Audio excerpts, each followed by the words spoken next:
This program features live coverage of an African safari and may include animal kills and carcasses. Viewer discretion is advised. Good afternoon to all of our viewers around the globe. We have started off this afternoon sunset safari in no better way, in my opinion, with this awesome view of this young male leopard. We are going to sit here and watch him for a while and see what he gets up to. So hop on board and welcome to your very own live safari from the African bush.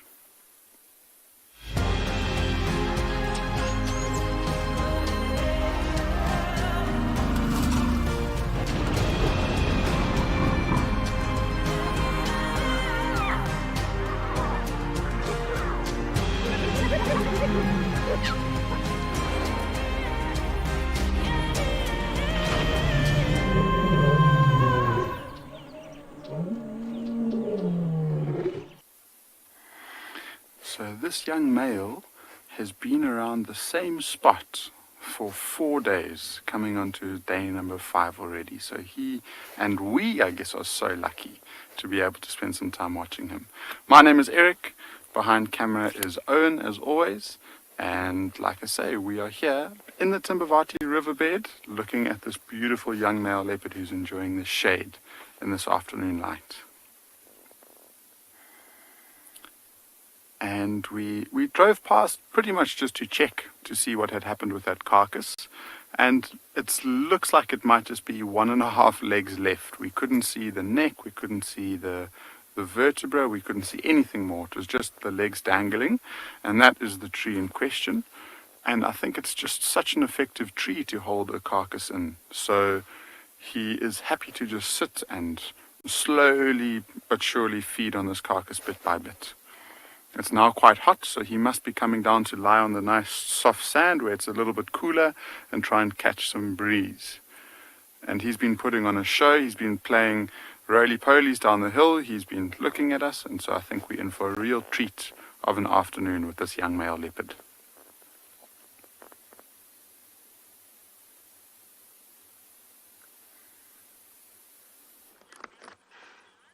Good afternoon, everyone, and welcome to your live safari of today. Craig and I have just been watching this incredible small little herd, and I've got another friend. I'm trying not to disturb him here. My name is Lauren. I don't know if we can get this. I do have Craig on camera. Look, I don't know what animal this is. I think it's a wasp of some sort. How lovely! I'm whispering for a wasp, can you believe it? We don't see too many insects around anymore. Nice one, Craig. That was all of our introductions. I just thought I would show you that gorgeous insect. And it's a very, very hot day today here in Djuma, really hot. And I can imagine these elephants are feeling the heat too. Now, from what I can see here, you've got 3 adults and 2 youngsters. One youngster is slightly older, approaching teenage years, and then you've got a much younger one. And this is very, very small numbers for an elephant herd. Only 5 in total that I can see. Unless there's some others behind that we haven't managed to count yet, it's very, very small. Now, there is a carrying capacity for elephant herds, but this is particularly small.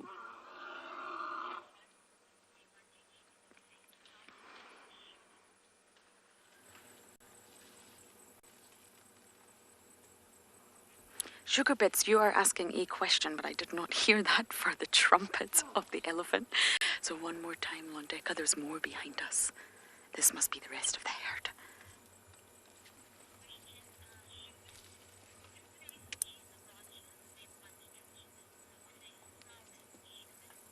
Sugar Bits, elephants are really not visual. We've been talking a lot about intelligence and perception of animals and senses. Elephants have very small eyes. They're not very visual animals. If you look at the size of their eyes in comparison to their skull, that immediately tells you that they don't use their eyes, so they will smell. Exactly that. You are right. They will use their nostrils to navigate to whatever delicious vegetation that they actually want to eat. Now, their size of their eyeball is actually said to be on par with humans. And if you think of the size of our skull compared to the size of an elephant's skull, that shows you that they really don't rely on vision. They're said to be slightly short-sighted, like myself. I can assure you that's not me, it's the elephants behind us. They're said to be slightly short-sighted like myself, and they only really see ahead for 50 meters. Now that's not very far. They've not got long-distance vision.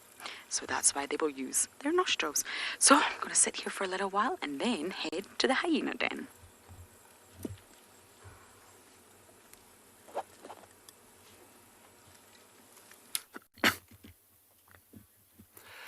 Welcome to Djuma, and on our side of the property we have just found this little Steenbok male, one of my favorite antelope. What a nice start to the afternoon. My name is David Hancock. On camera we have Theo, and we are going to be exploring with you this afternoon. What's cool about this sighting is that he's standing still. Normally they are very skittish. When you check them, they don't stick around for too long. They'll dash off, look behind them, see if anything's chasing, and then disappear into the thick bush. Now, this little guy is quite content to just forage around here, eating whatever he can find. They're predominantly browsers. They like forbs and nice new shoots of leaf. An interesting and unknown little fact about Steenbok is they are the only antelope that will actually utilize a burrow, hide in a hole. Perhaps an old aardvark burrow or somewhere they're digging.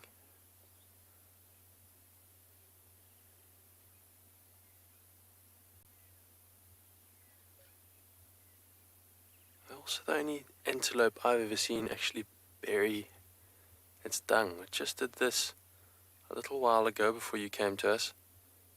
Defecated and then proceeded to scrape it closed with sand. Which is a rather bizarre thing for it to do. The books will tell you it's a way of masking its scent, but I'm not exactly sure. Alison, you've asked why is the Steenbok alone? And that is just their social structure. They generally make up a territory of a male and a female, and then they'll have their young. When that youngster grows up, it'll move off to find its own mate and establish its own territory. This is the little male, so the female's probably around here somewhere. And perhaps there's a youngster with the female.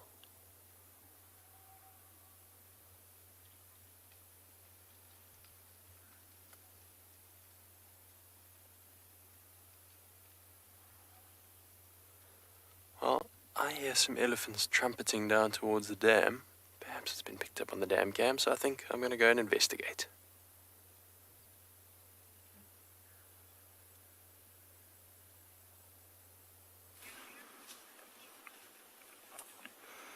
Standard operating procedure this afternoon. We are sitting with a herd of elephants, feeding on nothing other than sticks.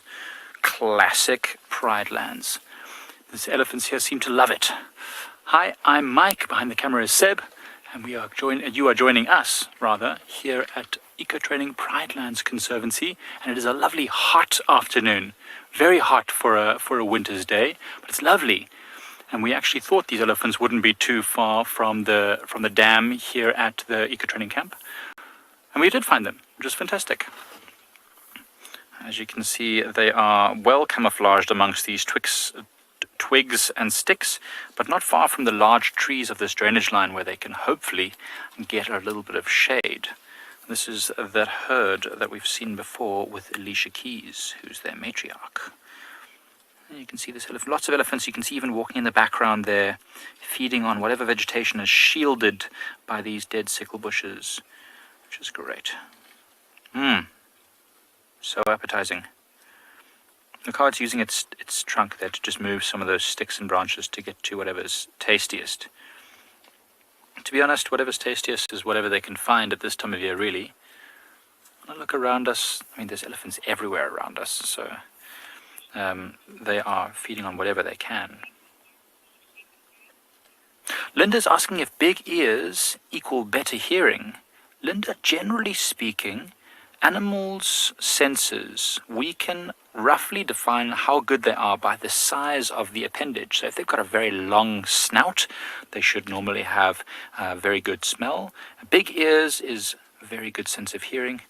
And big eyes equals great eyesight. So you can see this elephant's got tiny eyes, well, compared to its size. So they're not using their eyesight as their main sense.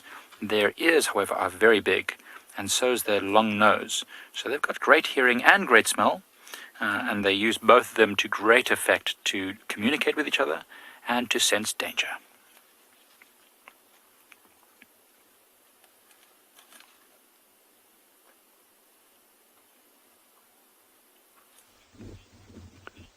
Good afternoon. It is a marvelous, a stunningly beautiful day out here at Tswalu Kalahari. It is great having you with Davy and myself, Dylan. Davy's on camera and I'm just cruising around enjoying myself. It is a fantastic afternoon and I hope you're going to stick with us to see what we can find for you. I've got two things that I really want to knock off while I've got you all. One, and if you want me to show you the nest of the Shelby family, if you want to, just give some feedback there and I will gladly make the time on this drive to actually take you to the nest. If you want to see what that looks like, just kind of put some comments there, let us know, otherwise I won't do it. And then the other thing is that I've got a very cool, very exciting little nest that I want to show you for this afternoon as well. And I was actually going to go to it yesterday, then we had the whole wildcat event, so I'll put that on hold. But I checked on it a little bit earlier in the day today, and so I think you're going to be quite happy with that. But yeah, let us know about the duck nest if you want to see the duck nest, and I will gladly take you there, because then at least you get a nice idea of, oh man, these guys are cute. And there's still 9 of them. I think it's yeah, and if you got any questions, use hashtag WildEarth. Any kind of questions that you want to ask me, or our colleagues, of course. Just not anything about finance, please, or vehicles, but anything else. Feel free to ask those questions. Or maths. Don't ask about maths. Oh my goodness, these ducklings are just ridiculously cute. And they're waddling right up to that kudu now. And one's saying, hey, kudu. And still 9 of them. Like I said, this is good news. And again, you always get this one that just keeps on going further and further and further afield. I hope he's not going to become wildcat food. Even I would be mad with that wildcat though.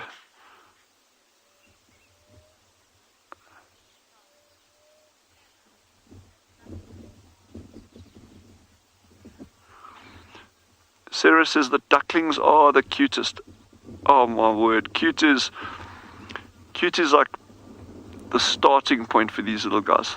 And they are just off the charts adorable. And I love the coloration on them, that black and white.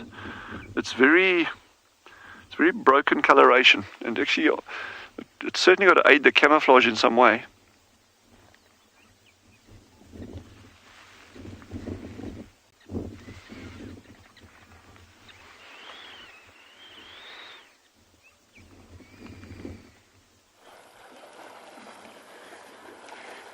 Not quite ducklings, but definitely having the best time in the water. We are surrounded by elephants. Just have the best fun.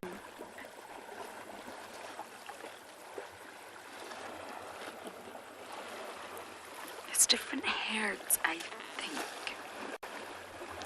There's elephants behind us, elephants in front of us, elephants to the other side, and I think it could be different herds.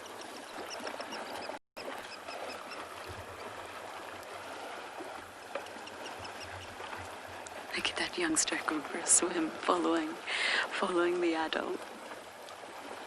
Oh, it doesn't want to get his tail wet. Oh,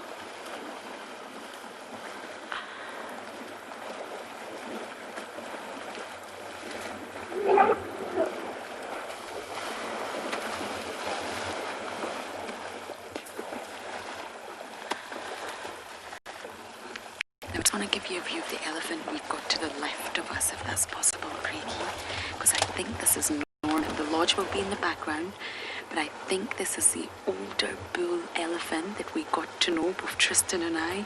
He's got a tear in his left ear, and he is the perfect gentleman. And he's just watching. He's just watching everyone else have a big carry-on. Probably thinking, back in my day, we would never behave like that.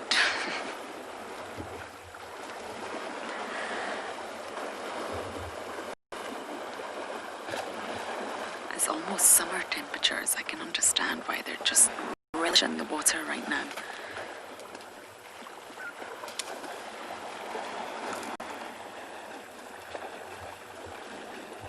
Now, water bodies for any species, there's an understanding that everybody requires water. And therefore, if different herds do arrive at the water body, they'll stay separate. They won't meet, they won't interact, but they also won't run away in fear. Oh, that little one's getting his tail wet now.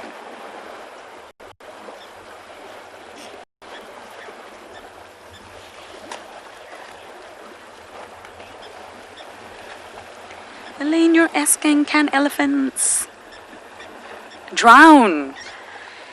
I don't believe so, because even though they're great big pachyderms, they're incredible swimmers. They are really, really good swimmers. Not only that, they're equipped with a snorkel in the form of their trunk. And that means they can submerge their entire body, keep the trunk out, and use it as a snorkel, which is incredible. But although they've got a great big body mass, I believe they're quite buoyant in the water, which allows them to be incredible swimmers.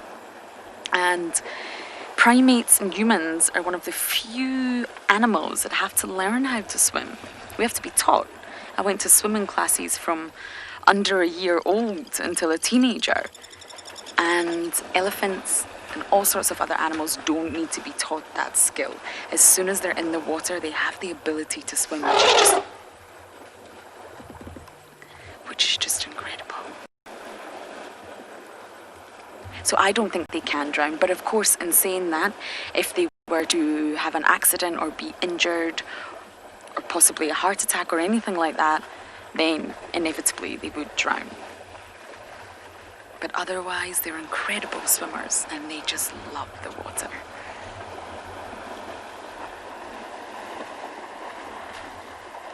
Their jolly walk to the water is one of the most amazing things to see out here.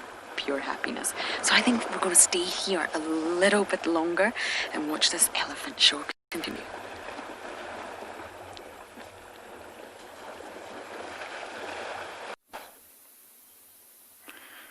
So this leopard has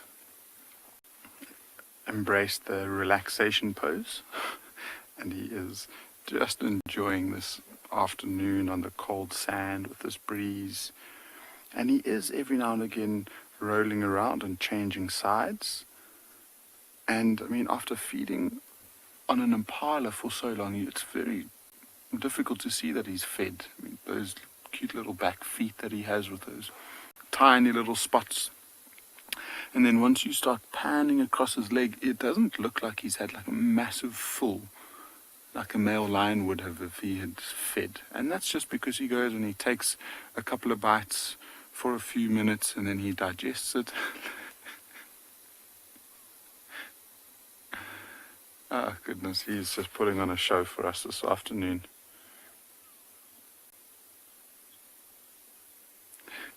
David, yes, definitely flat cat yoga. I wonder what pose this would be if we had to name it.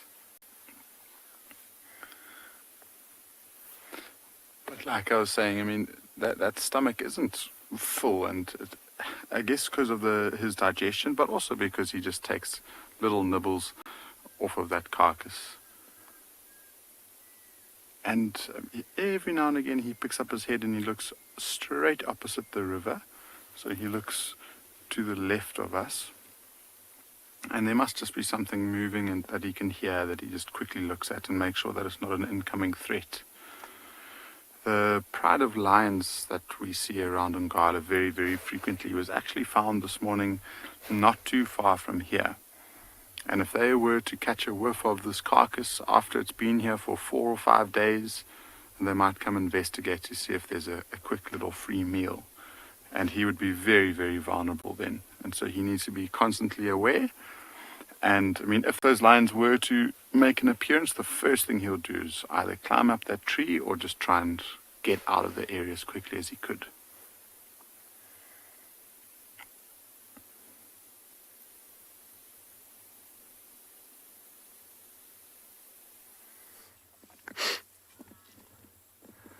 Well, we did manage to catch up to the elephant that we heard. This lovely big bull. Chasing the breeding herd. There's elephants all over the show. And this bull has left the dam where Lauren was with that breeding herd. And there are more of the herd over to my left in the drainage line, and this big bull is following their path. Maybe there's a female that's in season and he's smelling her. But he is maintaining a close trailing distance behind them.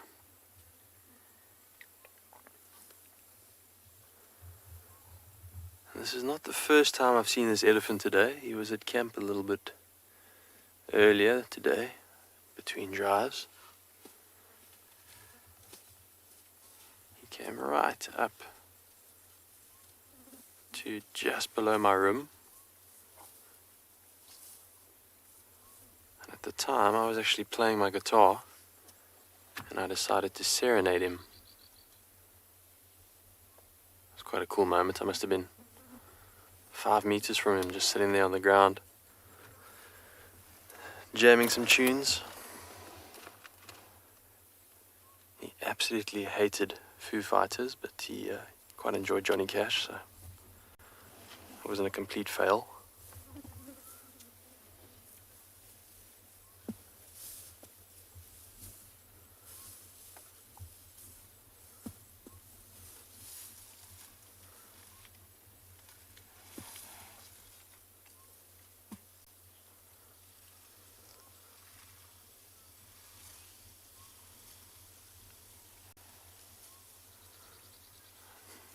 David, you reckon he's a bull with swagger? He did have a little bit of a swagger as he crossed the road there.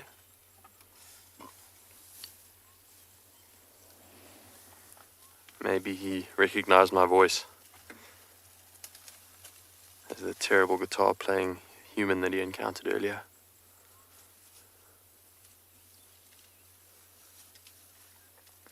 But what a lovely start to the afternoon. Who knows what else we're going to find.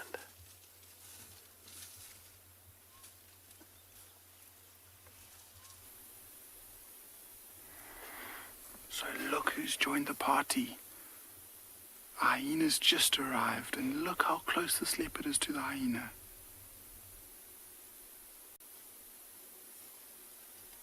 This is incredible. Look at that view. That hyena, look, is going straight towards it. What's that leopard doing? Oh!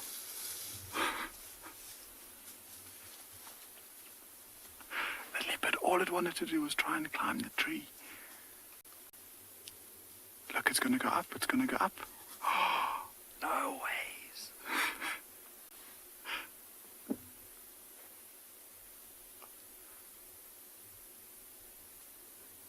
That is amazing. And it's looking down at the hyena and snarling at it. You can just see tail on one side, leopard head on the other side. So this is exactly what I was talking about earlier. And this is why leopards hoist their carcasses, is to prevent things like hyenas coming in to steal it. And now that hyena obviously got the whiff of that carcass, realizes it's in the tree. Hyenas are completely incapable of climbing. And so it's decided to carry on moving. So it'll be interesting to see what this leopard does now, if it comes back down to continue relaxing, or if it decides that up this tree is the safe spot right next to the carcass. He doesn't want to get caught in between the tree and the carcass like he almost did with this hyena. And so maybe it decides to just rest here. But how is that? That leopard, just all it wanted to do was climb back up that tree. And that hyena got in the way most of the time until the leopard used the tree as a barrier and just quickly shot up the tree.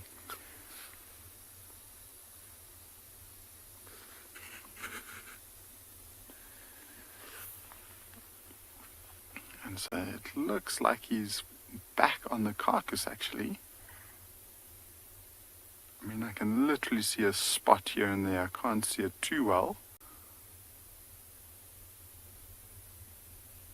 But that is just the type of interaction that I was never expecting this early on in the afternoon.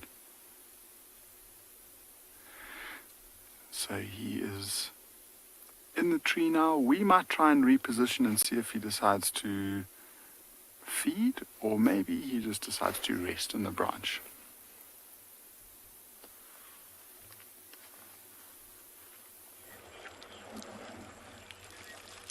It's chaos here.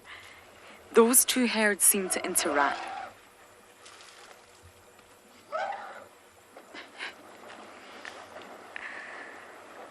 It's that little one and the mum's scolding it. Absolute chaos. Dewey the hippo was taking a complete tantrum. He hates it. He hates when the elephants come down to this water body. There's still a few elephants drinking, and there's another herd on their way. Wow.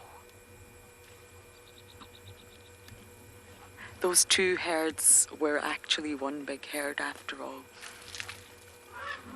Or at least related. Kinship herds is what you called herds. It used to be part of the one herd, but it got too big. I mentioned carrying capacity earlier on, and they split. So they're separate herds with separate matriarchs, but they're called kinship groups because they'll be related and they'll remain in contact. Their interactions will be nice. They will not be aggressive.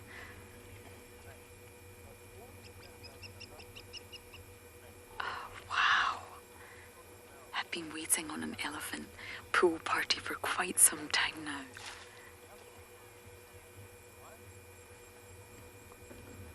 Lots of emotions. You can really feel the energy when the elephants are around.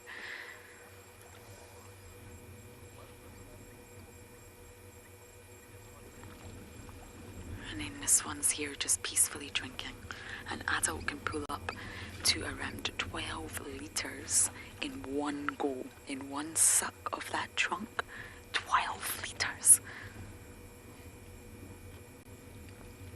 That's a lot of water.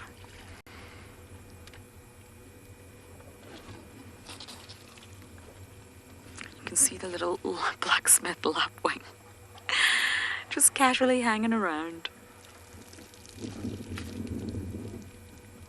Not scared. Oh, the big ginormous elephant right next to it.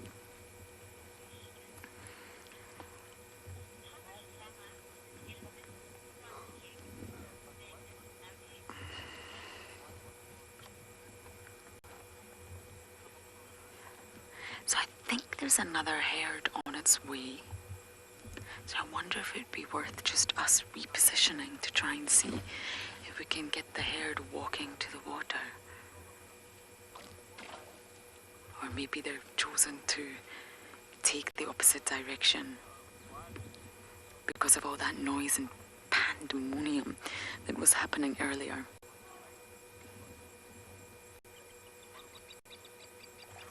You can see just off in the distance here, Craig, there's two still fighting. I think it's two young boys. They're still clashing tusks.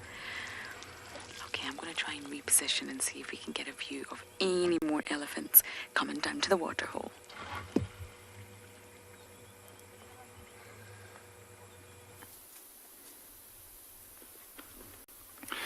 So we have our answers to what this leopard's next move is. And he's decided to feed. And interestingly, I mean, when we drove past for the first time, we literally just saw the first two, well, the back legs dangling down, and I thought that was the last of the carcass. But what he's feeding on is the torso, and so there's a lot left of the carcass than I thought.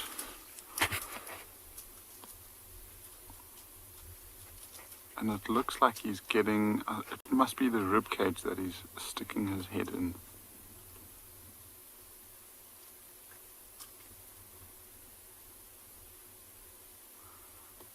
And it's a pretty amazing feat. I mean, he's a little under 2.5 years old, probably, but I think 2 years and 5 months old.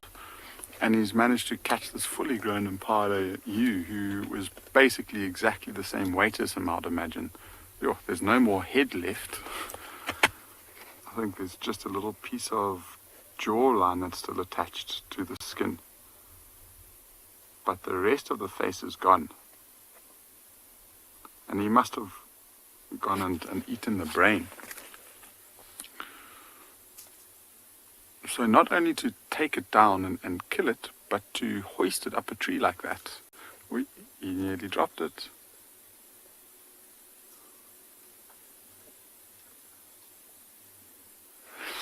So Nicole, if you were watching that, and I mean it was all so exciting and it happened so quickly, but the hyena is much bigger and stronger than a leopard. And so a leopard won't necessarily kill a hyena. It will be the other way around, in fact, because the hyena is just more powerful and stronger. And so a leopard will try, and it will hiss and snarl and try and intimidate the hyena, maybe by slapping it, but it will eventually cut its losses and retreat if it needs to. I mean, that hyena was a fully grown adult. It was probably close on 70 or 80 kilograms. He might be between 10 and 15 kilograms lighter than that. And so instead of risking injury and fighting an animal that's bigger and more stronger than him, he would eventually just run away.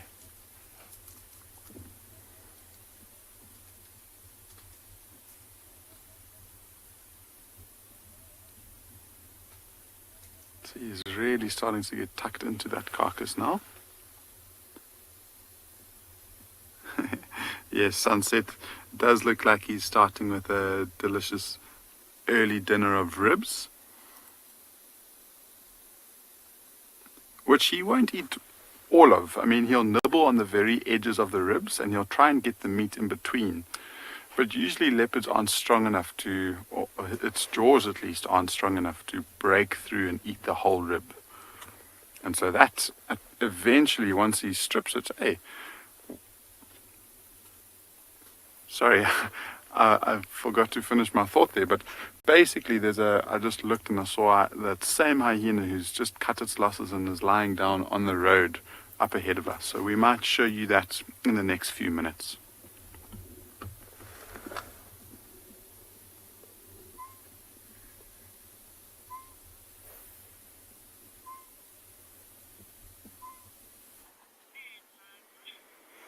So we're still with the elephants, and they don't have to battle with anyone over food at the moment.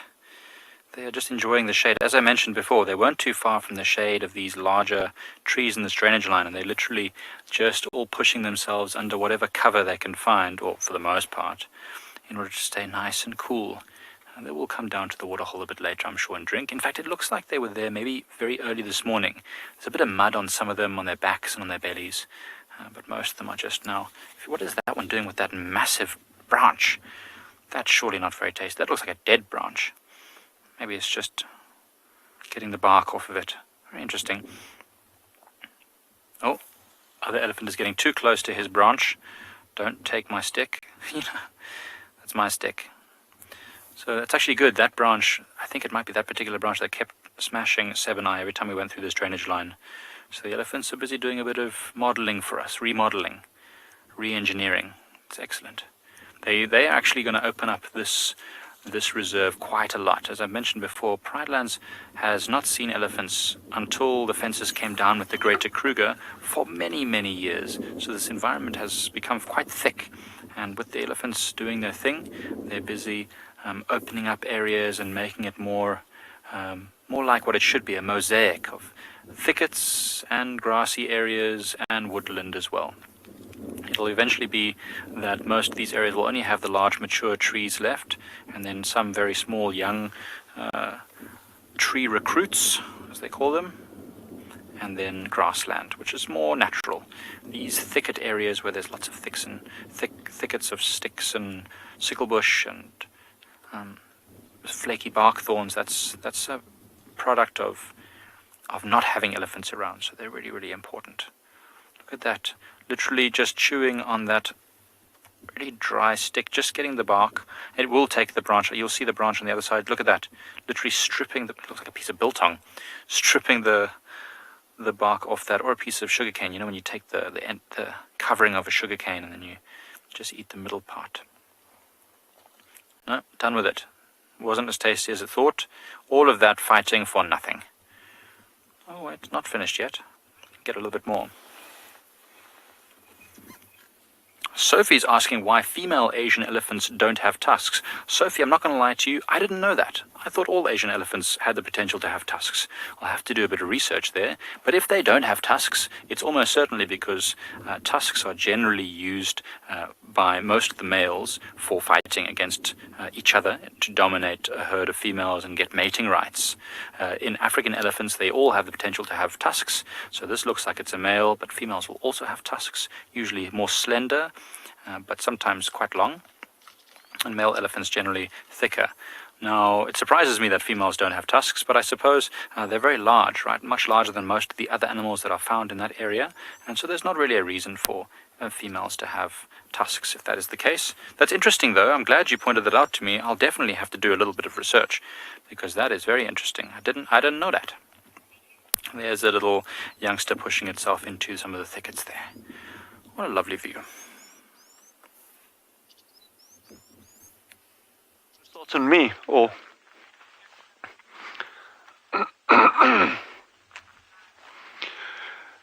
okay, we see cute things all the time.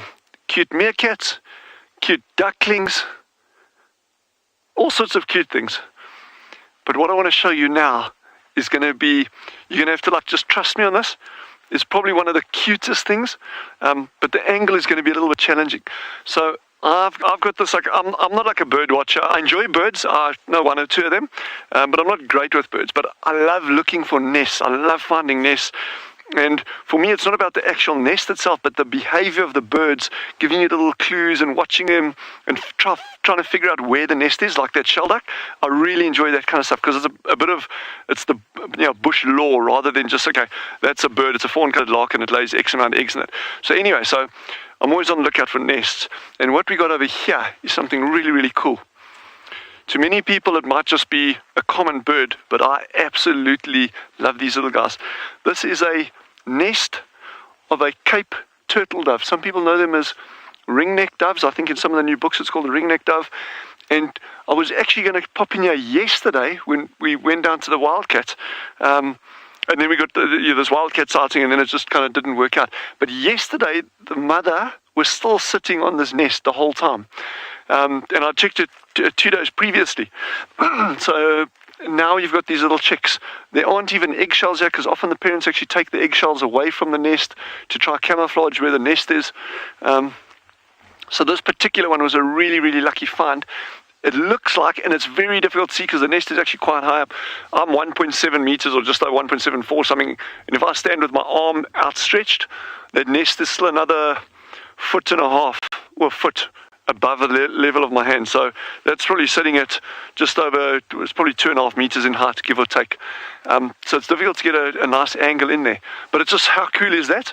And we'll be able to keep tabs on this nest over the coming weeks as well. But this is what I love. We are like right in winter. Okay, fair enough. We're kind of like past the midpoint now. We're going to slowly going into summer again. But like in winter, you got all these things already starting to breed. And the amazing thing for me is that they actually built that nest under our noses.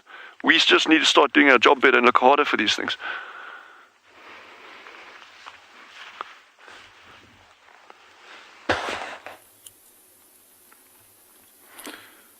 So this male leopard is still feeding. we had that hyena getting up and moving down towards the base of the tree to sniff around for any fallen off little bones that this leopard might have dropped whilst he was feeding. But so far no luck for that hyena. But this male leopard is getting tucked in, which is really cool. And the awesome thing about these hyenas is they trigger action like this. Because if that leopard didn't get interrupted and that hyena never came past, there's a good chance that he could have sat on that bank and he could have been there for another 2 or 3 hours before he decided to get up and move. So now that he's up the tree, I guess he just thought he might as well carry on feeding. But that hyena, if we have a look at it, is actually behaving quite interestingly, because we noticed that it was pretty nonchalant when it came towards the leopard. And it walked straight towards it, didn't see it. Or it looked like it didn't see it, and then it sort of reacted as the leopard snarled at it. And we've been watching it for a little while, and every now and again it will stand up and it will start rubbing its eyes. And it almost looks like his eyes are completely glossed over. And we don't know what has happened, but he's definitely struggling to see.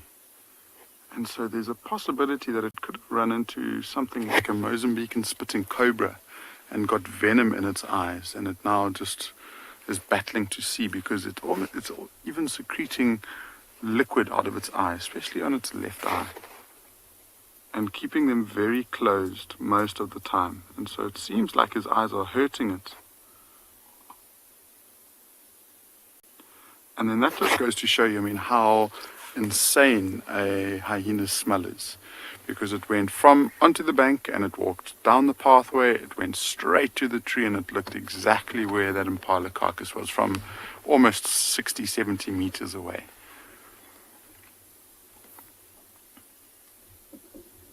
So there's a good chance he could have smelt that from a couple of 100 meters away when he got a quick little sniff of the decaying meat. It has been 4 days. It's been in the shade the whole time, so the meat doesn't look like it's in such bad condition, but it must be starting to stink. We haven't actually got too much of a whiff of it yet, but the meat does look like it's still quite red. If this was a tree with no leaves on it, there would be a very good chance that meat would have turned to an off maroon color, and in patches, especially close to the edge of the carcass, it would have started to go black. But this nice dense canopy is really sheltering it and just keeping it fresher. And so I guess this leopard is quite lucky that he's got some sort of natural refrigerator to keep this carcass fresh.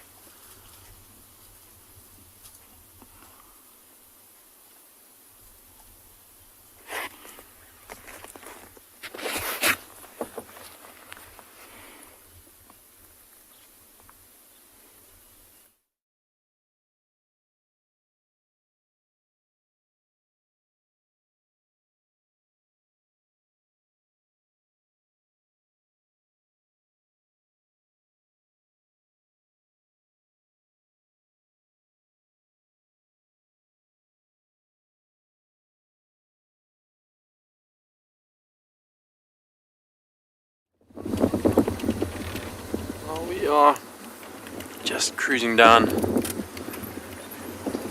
boundary here on the eastern side on the way to Chitwa Dam. I think we're going to go and explore there. I haven't actually been to Chitwa since I've been back here. I'm going to go and see what is up at Chitwa. Maybe check the fish eagle, maybe a crocodile. There's always something going on at the dam.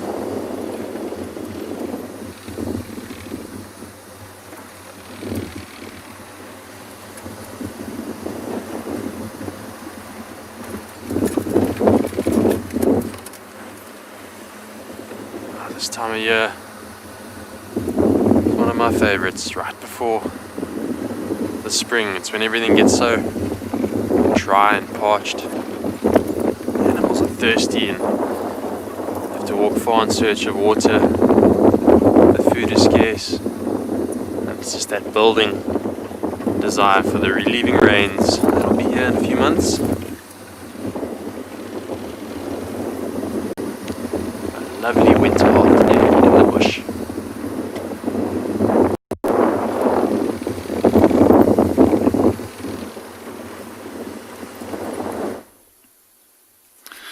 So although this tree is providing beautiful shade, it's making it quite tricky for us to see this leopard and see a nice full view of him. So we're just readjusting our view depending on which part of the carcass he's feeding on. So might just see the silhouette of those whiskers. It's actually a really, really cool shot as he's nibbling away on that impala carcass of his. And I can see a hoof, and so it might be, sure, I can't see from here, but maybe it's one of the shoulders or up to the neck, possibly, that he's feeding on.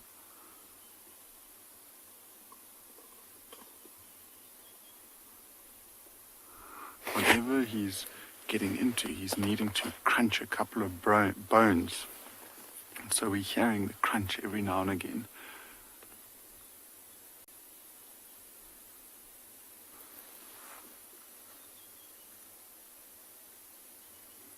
That little triangular shape at the bottom of the V, just where his leg is moving, is the hoof that I mentioned. And then again, such a cool shot of his tail.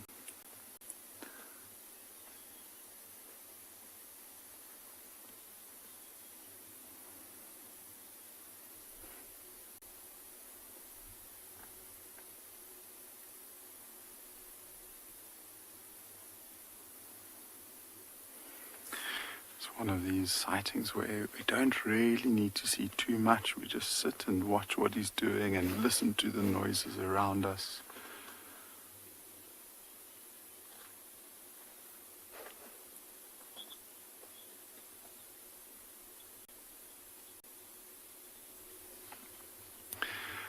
Hyena, they do have long tails. I don't think they're much longer than other cats. They certainly, and if we look at a lion's tail, they tend to be much thicker, and so probably slightly heavier in proportion to their body weight to a lion's, and it just helps when they're balancing.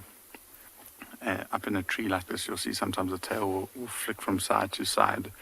It's also a very important signal for body language, so the tail will flick from side to side and they can communicate to other leopards via their tails. And so it's not necessarily much longer, but it does play a vital role in leopards, especially for when they're climbing up big trees like this. One of the most insane things is to watch a tail of a mother leopard when she's got new cubs and she's moving through the bush. And you can see that she basically talks with her tail. She lets off these little signals. The tail looks like it's got a mind of its own.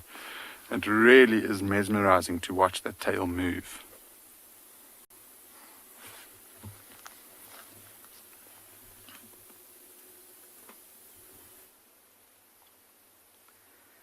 Good afternoon, everyone, and welcome to andBeyond Phinda Private Game Reserve.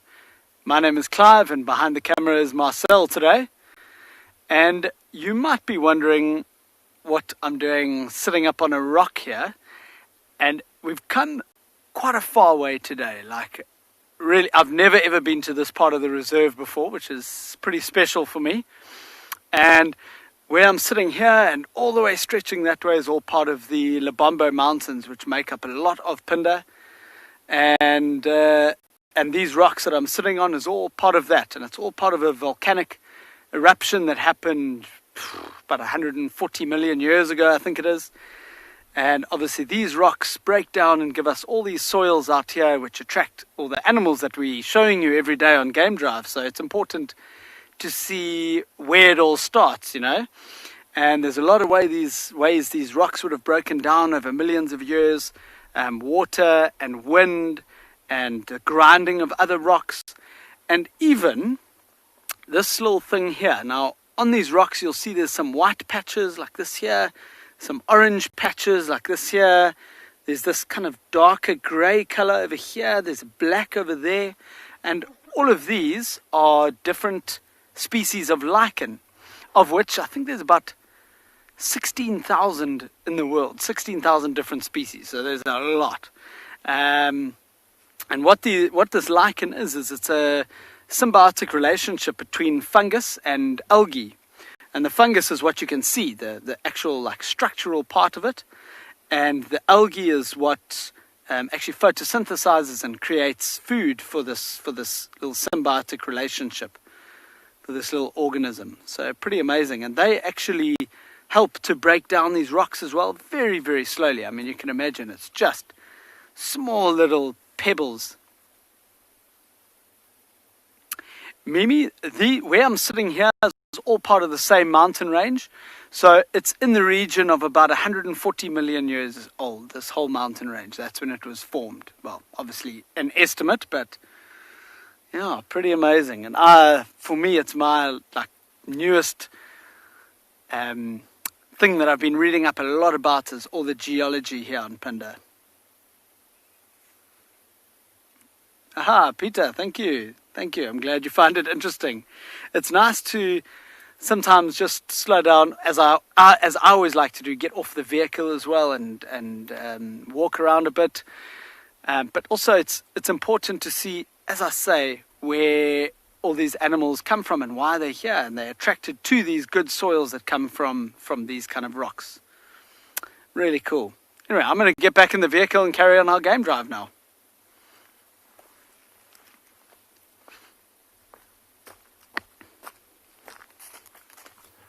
Just made it down to Chitwa Dam and enjoying this little pod of sea cows. There's a baby sea cow. If you're wondering why sea cows, it's basically just a direct translation from probably my favorite language to speak, Afrikaans. Dis 'n baie lekker taal vir al die name van die diere. Basically means it's just a really nice language to speak it, and the names for animals are brilliant. Siakwi is a sea cow. If you really stop and think about it, they do eat a lot of grass like cows. They are kind of bulky like a cow, and they love water. Obviously this isn't the sea, but on our coastline, way back in the old days when Jan van Riebeeck and the first explorers arrived on the Cape, there would have been lots of hippos up and down our coastline. We still get hippo on the east coast in places like St. Lucia, where they will go into the ocean. So that's kind of where the original naming comes from. Lovely to see that youngster out over the water, that nice pink belly. The oxpeckers all over it, getting any parasites they can find.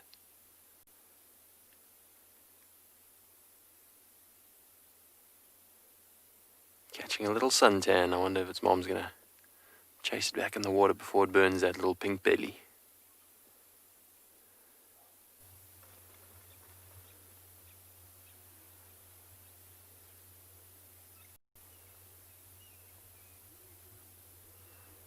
Trying to think some other cool names in Afrikaans. You get a vlakvark, which is a warthog, but the direct translation means shallow pig. I'm not sure why, perhaps because they're always burrowing underground. Below the surface, shallow, vlakvark, shallow pig, and then you get, it's another favorite, an eystervark, which is an iron pig, which is a porcupine. Too sure where that one comes from, maybe because of the quills that stick you like iron.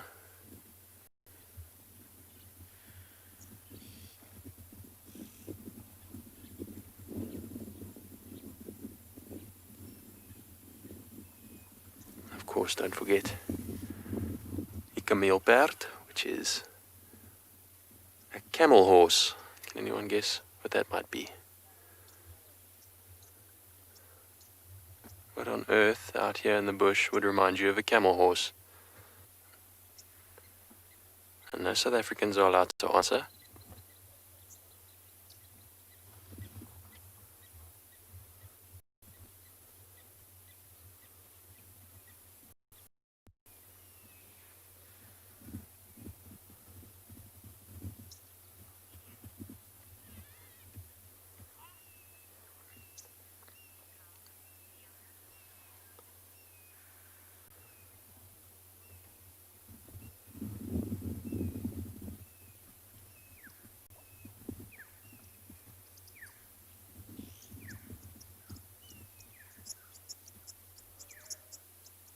Often find it very interesting to study the different languages and different names of things. Our local Shangaan language, which is the local people group in this area, rely on onomatopoeia, which is basically they call things as they sound. So for instance, a zebra is a mangwa, and that's basically the sound they make if you listen to them. Mangwa, mangwa. Many examples of that. And translations of things that actually just really make sense, like animals being called according to their characteristics, their size, what they do, their tendencies. Very interesting how different languages have taken to naming things.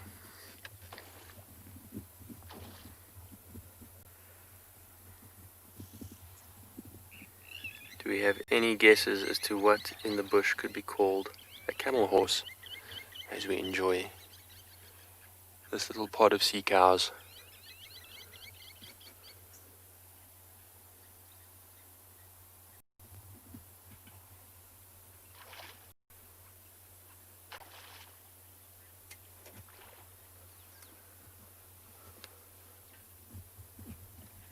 Well, I'm not getting any takers, but the answer is the giraffe. A camel horse, a cameel perd in Afrikaans, no other than the mighty, tall as the trees giraffe.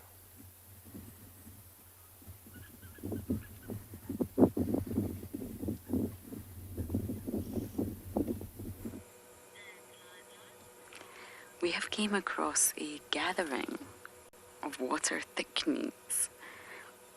They're real, I promise. They're just not moving. Now, I pass these thickneys every single day, and I think there's a possibility they could be nesting here.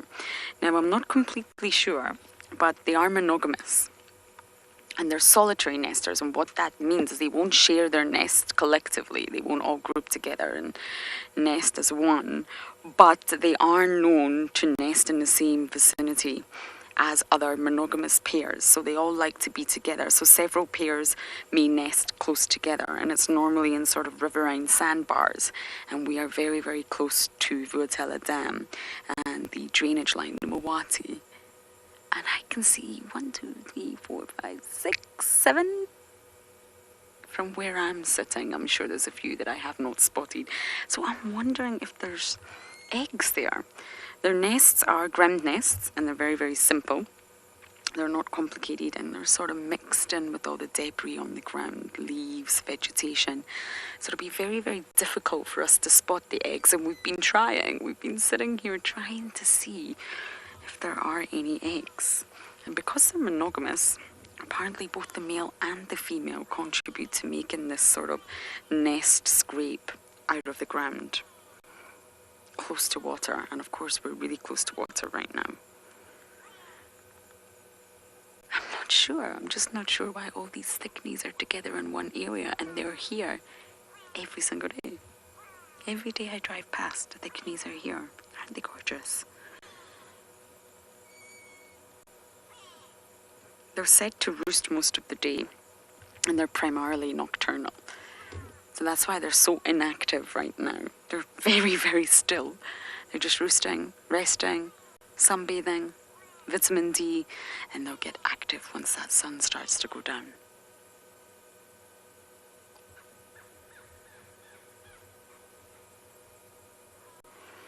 The male and female water thickness are very similar. It's almost impossible to tell them apart just by looking at them from where we are right now.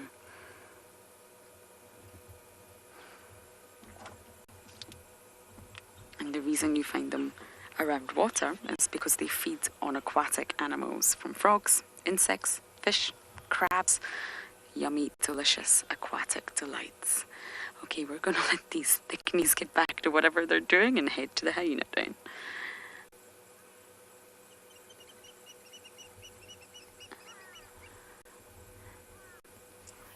Thank you. Well, just moved a little bit closer.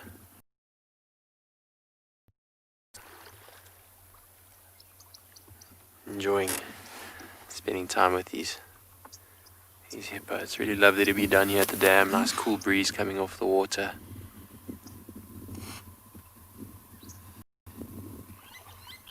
Let's just listen to the sound these hippo are making, the bubbles they're blowing, coupled with all the bird calls around the dam.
Notice all those oxpeckers on the hippo's back.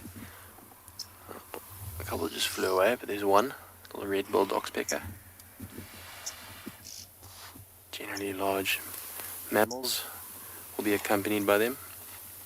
Another interesting, nearly got dunked there. Another interesting name in Afrikaans. It's a renostervolkie, which is, excuse you, directly translated as a rhino bird.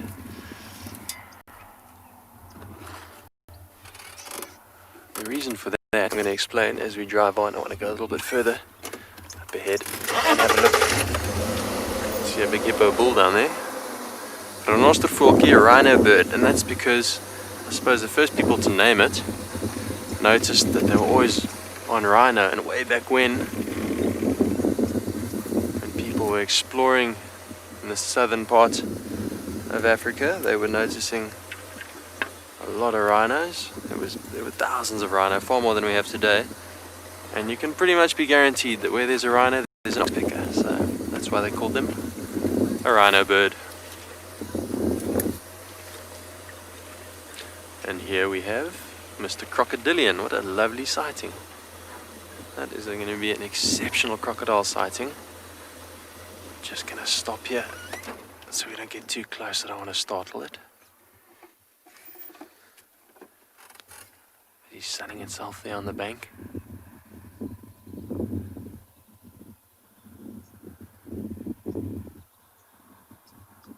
We are right down here at Chitwa Dam. And if you're hearing a noise, they're obviously busy doing something at the back there. Perhaps fixing the roads with the tractor.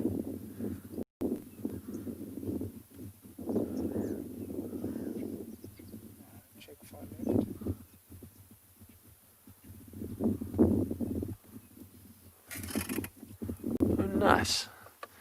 What can we have there? Little leopard. The colloquial term. Monitor, its proper term, is a water monitor, similar to the rock monitor. Well spotted, dear. I'll have my binoculars here and have a bit of a closer look.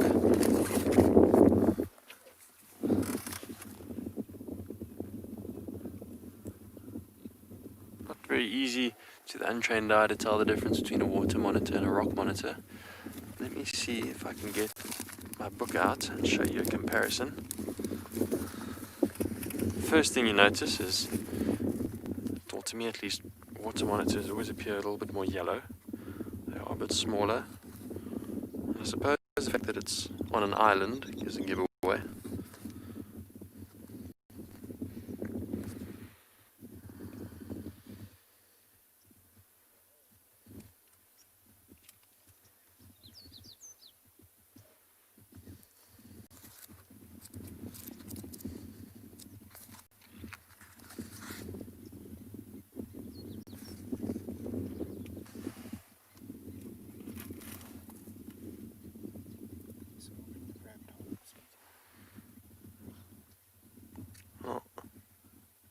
Pull it up in the book maybe on our next segment. This male leopard has actually shifted his carcass a little bit. He's moved it maybe a metre and a half onto a really nice big branch that goes out towards the river, and it seems like he's taking a rest from feeding for now. He's got his head down. It looks like his head is facing away from us, looking down, and he's not really fed on the carcass for the last 5 minutes or so.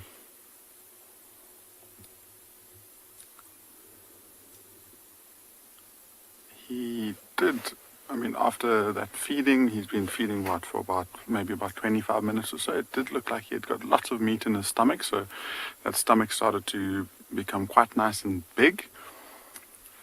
And I'm sure he'll just take it easy from now, and eventually you might find he could come down from the tree and head back towards that sandy bank where he's been enjoying lying down for the last couple of days, and just give his stomach a chance to digest all of that food before he comes back up and feeds.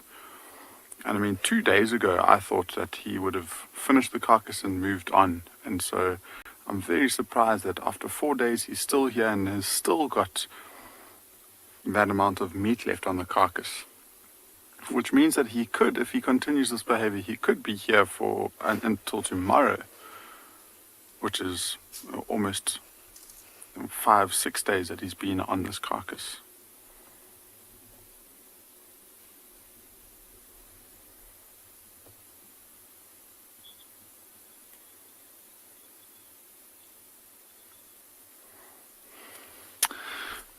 So, Veronica, leopards on the odd occasion will use a tree more than once, but I don't think it happens very often. I think there's so many different trees within their territory that they can utilize. They don't necessarily need to come back to the same tree. You might find that they'll climb similar species more regularly. So that's species that have got nice soft bark that they can dig their claws into without any thorns, and with nice horizontal branches that they can lie in. So a Natal mahogany with so much shade, which is this tree, is perfect. And then another classic leopard tree is a marula tree. And that's probably the most common tree that you see leopards up, I would say. One of the most, at least. There's a nice big tree that is called a leadwood. That bark is so hard that the leopard won't get its claws into it, so they hardly ever climb a leadwood.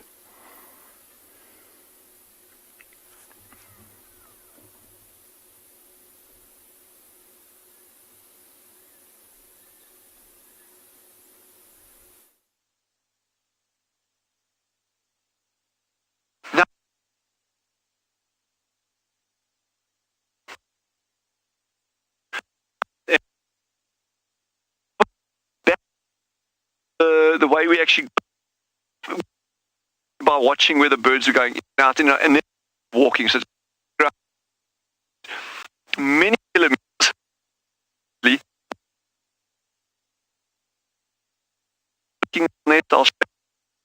To give you an idea, is that and the fact that, okay, so you don't want to disturb a nest in any way at all. You need to, sorry, can you hear me now? Okay, there we go. Sorry, our comms is really bad at the moment. Anyway, in a nutshell, you really want to be sitting down in a blind far away from that nest, so there's zero disturbance on it. So this screen does really, really well. It's exactly 50 meters from where the nest is, and the ducks didn't pick us up at all, unless they just ignored us, but I don't think so, because around a nesting site there would have been a lot of alarm calls, that kind of stuff, which there wasn't. So that was a really, really nice screen. And also the fact that we were using it in the afternoon with the setting sun behind, it really helps camouflage it, makes it very, very difficult for them to see you inside there. The other thing, if you are going to be looking to do a stakeout at a nest for an animal or of a bird or something else, don't touch the vegetation at all. In other words, don't disturb anything around the nest site. They choose these nest sites incredibly carefully for a very, very good reason, because they want them to remain as cryptic and as camouflaged as possible. So we did no change-ups here whatsoever. We made that a nice safe distance away so that there was no disturbance. Then around the nest site itself, we didn't touch this at all. And I'll show you why. How cool is this? Okay, so remember we were sitting up there and looking back towards this mound of sand. This is what we spent, there's jackal tracks, but this is what we spent a lot of time looking at. And I'm actually going to go around from the other side, and Darby's going to come around behind me on this end of here, just so you can actually get a real feel for the nest. And somewhere on me I actually have a headlamp as well. So typically they use aardvark burrows, and I think that's what threw us off to begin with, is we were all looking for aardvark burrows, but it wasn't. It's actually in a spring air burrow. To my knowledge, it's only the second or third record ever of this species using a spring air burrow. Maybe it's a lot more common than we think. Anyway, so this is the burrow over here that they've been coming in and out of, and there's no fresh tracks here anymore, just because that's now been a full week. But I just actually wanted to have a look inside there to see if there's any way of seeing what was going on in there. You actually can't see very far inside there. I don't know if you can get down there, Davy. Yeah, a little bit. Yeah, it's very, very difficult. So that tunnel, I'm going to put my hand there. You can see that's the size. So let's say it's about 15 centimeters across, about 20 centimeters high, and that was absolutely adequate for that duck. So that tunnel goes way back inside there. How awesome is that, eh? To think that entire Shelby family, okay, minus the dad, he doesn't come down to the nest apparently at all. The female does all of this. She lays the nest, lays the eggs, obviously, as opposed to the male, incubates them by herself, looks after them, but then both parents take them out down to the water. So Davy and I, we're going to actually try and work out how long it took them to walk from the nest down to the dam. So this nest is exactly 800 meters from here to the dam. So these little ducklings walked for 800 meters on those tiny short little webbed feet of theirs through this.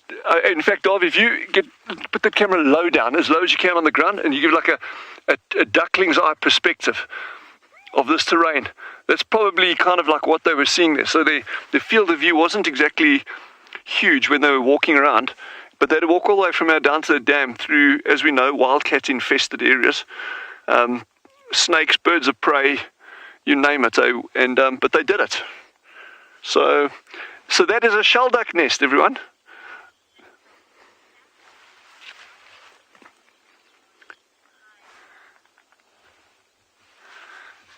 Felix has asked, what other birds use camouflage to hide from predators? In fact, most birds use camouflage in some form or another to hide from predators. And again, I suppose it depends. Nests are always very, very cryptically hidden. I mean, the nests, that's like the whole key around it, is you want your nest to be as well hidden as possible. The big thing that comes out, some people ask, well, what about something like a lilac-breasted roller, or a crimson-breasted shrike, or a golden-breasted bunting, where you've got like these startlingly bright birds? What about them? But you often find that those birds really want to be seen by other territorial ones, and they've got offsets against being eaten. Not always. If you are going to be a brilliantly coloured bird sitting out on the top of a tree, you're probably going to assume that you're going to get nailed at some point. But yeah, these nests are always really, really camouflaged. So I'm just super, super chuffed that you could actually all see this nest. Unfortunately, we can't get further down there But wow, it is so tempting. But I think what we know about it already is they're using a spring air burrow, which is brilliant. It is slap bang within the mid-range of the distance away from water that the accepted literature states. It says anything from 50 meters to 1.7 kilometers away from water. So this is 800 meters. And the number of ducklings was also spot on. So all good. And I'm glad you all saw that. So cool.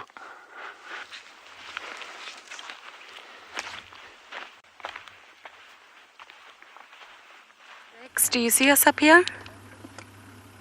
Sorry, I was just guiding Rex into the sighting because we have managed to locate the Nkuhumas. Now, it's not been easy. We knew they were on the property, but it was not easy, and I'm going to possibly show you how it's not easy. Craig, if we could just have a quick glance at my current situation. It's really not ideal. Yes, it's not very comfortable and it's not ideal, but I'm going to sit here, of course, because we get the views of the beautiful Nkuhuma Pride. Now, I have not done a count. I can see lots of cubs, lots of bums, lots of bodies, lots of tawny bellies, but I don't know who exactly is here and who is not here. I can see ears twitching way in the distance as well.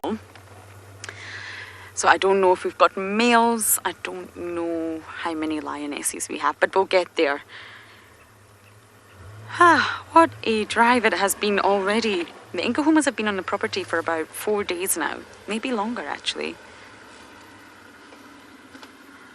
And it's funny that this is happening because last winter they were said to be, big yawn.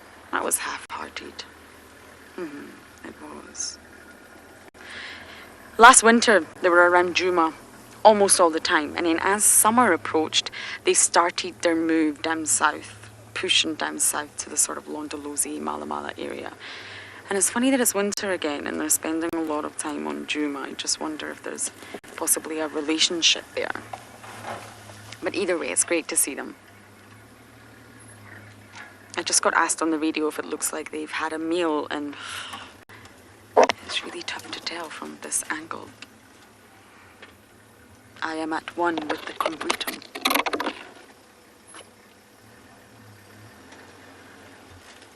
It's a quarry bush. I didn't even see what tree it is that I am part of. It's a quarry. So we will try to reposition. They're up on the embankment of the drainage line.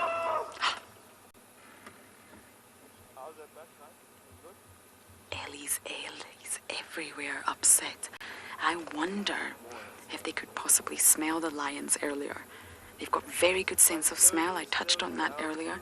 And they would probably be able to smell a whole pride of lions. And it would upset them. They would react. Elephants are very reactive.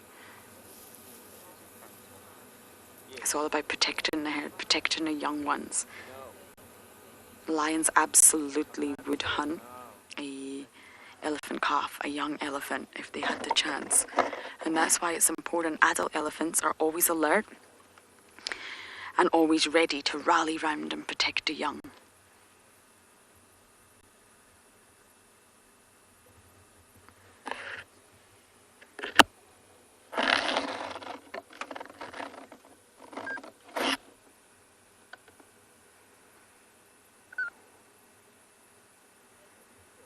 They've positioned themselves in the perfect spots.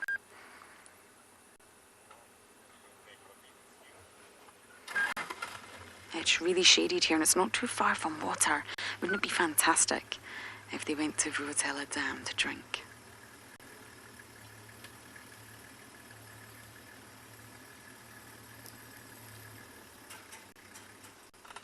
I can see amber eyes. We saw amber eyes when we first approached, and I can see another lioness.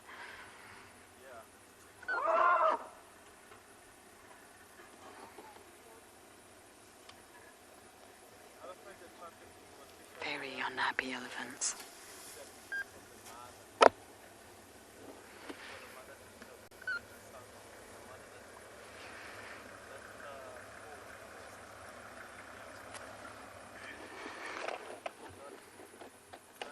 I think think a lot of vehicles are wanting to see the Nkuhuma, so we may have to leave in a bit, but we'll definitely come back. Once it gets cooler, that's when these lions get active.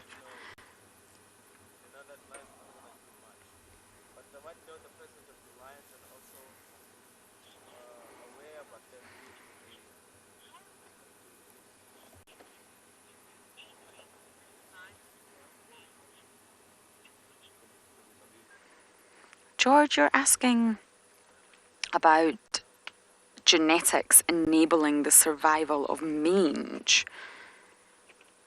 I'm not entirely sure what you mean. Normally with mange, we've discussed quite regularly, due to the Nkuhuma situation, it's a parasitic mite. And humans can also be affected by this mite. But when it comes to lions, it weakens them. So it's not that genetics would play a part. It's more in the fact that their immune system eventually becomes very, very weak. And the animal will lose hair. They can become very, very dehydrated through the whole process. And it can lead to death. But ultimately, when you see the hair loss, that's from an allergic reaction to the mite.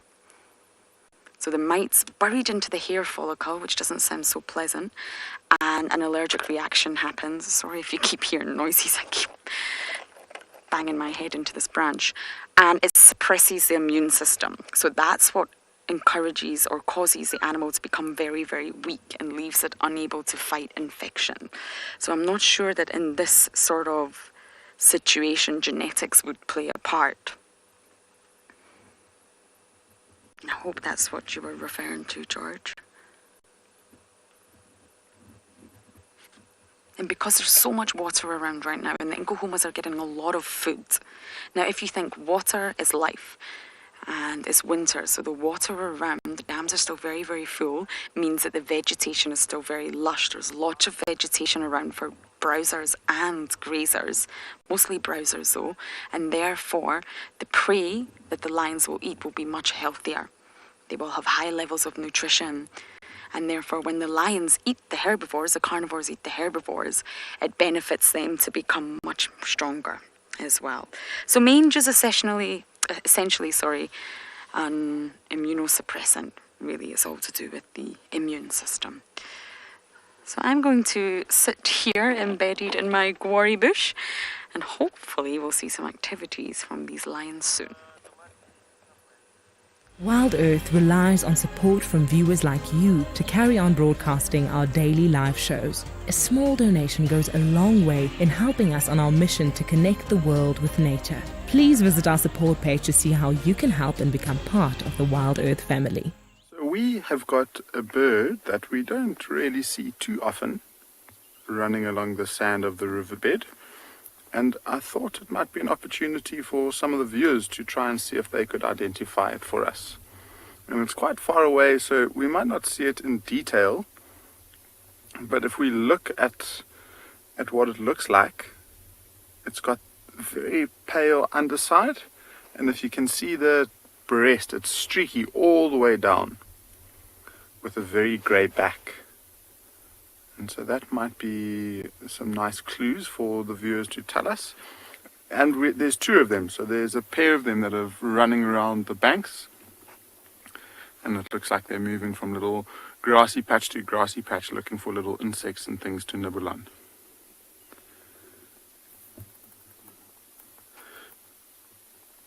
So when they fly, it's also sometimes quite a good giveaway, because when they open up their wings, they've got these pale little windows that are a yellowy orange color.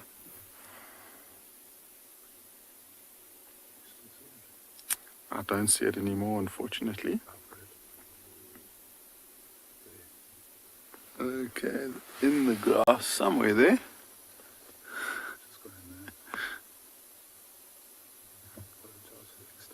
Oh, there we go. It's just moved off to the right a little bit.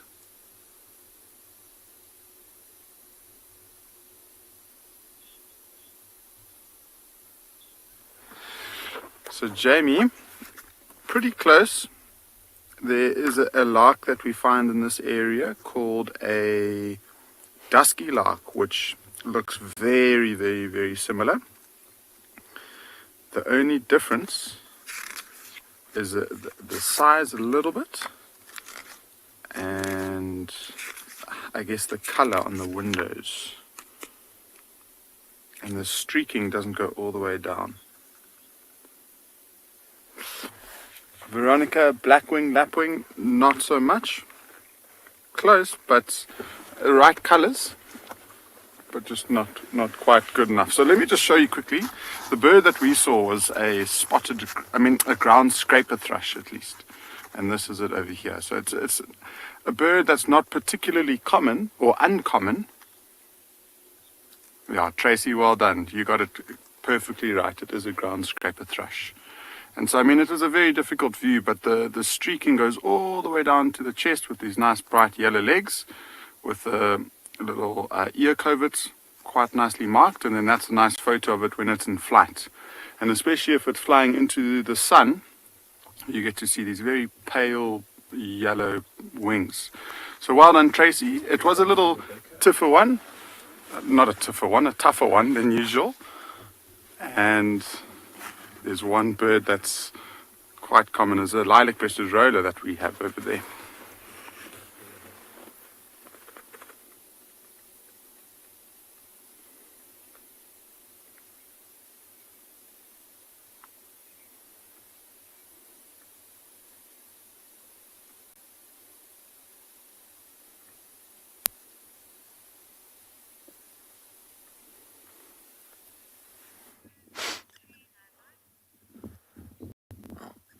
Still here with our crocodilian. Just really enjoying Chitwa Dam. We don't want to leave it, there's just so much going on. Hippos are snorting and thrashing about as they like to do. Crocodiles just chilling there in the sun, getting the last rays of warmth before nightfall. And our water monitors are still there. We did see a second water monitor. I don't see it now anymore. It's gone down below the other side, but the first one we saw was still there.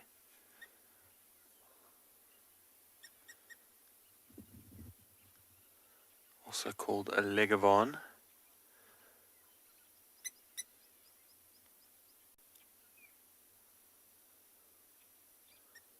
I did pull up the picture in my book.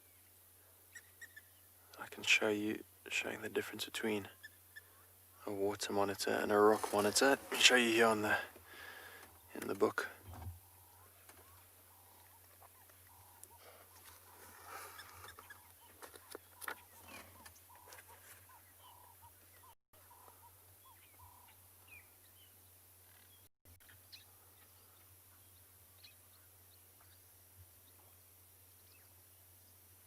Quite similar, these two, rock monitors and water monitors. The main difference is rock monitor obviously not so aquatic and also very robust. They appear to be stockier, a slightly shorter tail.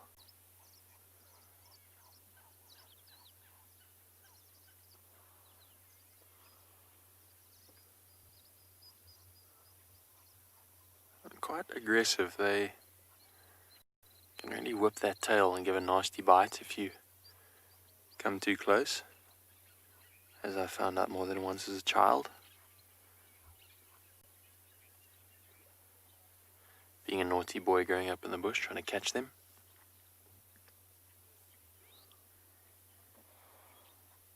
And also quite the scavenger. They'll eat just about anything they can find.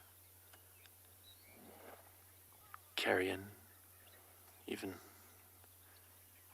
aquatic birds if they can grab them. They love eggs, even crocodiles' eggs. Even recorded eating baby crocodiles.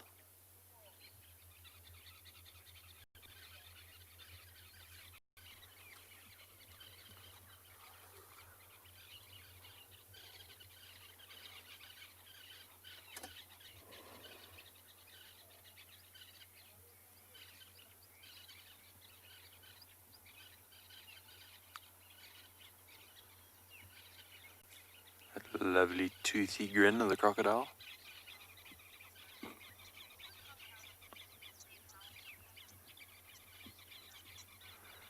Lisa, you've asked, do crocodiles sleep with their mouths open? I suppose they can. Hard to say when a crocodile's sleeping or just resting or just lying silently. We often see them with their mouths open on a nice hot day as they lay in the sun. It's a way of dispersing heat from their bodies. Remember, they are reptiles and they are ectothermic, opposite to endothermic, which means their metabolism is controlled by the environment. Endothermic are mammals such as us that control our body heat by our metabolism. A reptile like a crocodile needs to get in the sun if it's too cold, or get down into the cool waters if it's too warm.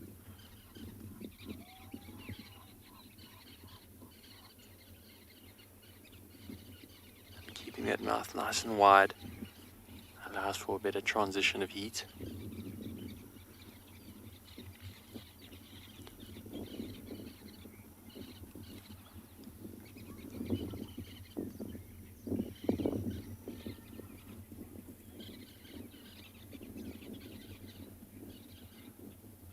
The ability to lie silently for a long time. Very patient animals. They'll often lie just below the water's surface with their nostrils sticking out to get a breath. And they can lie motionless like that for hours, even days, as they patiently await for an unsuspecting prey species to come down for a drink. But from their absolute silence and stillness, they will all of a sudden launch a terrifying attack. From completely tranquil to a frenzy of panic, it will snatch its prey and try and drag it back into the water.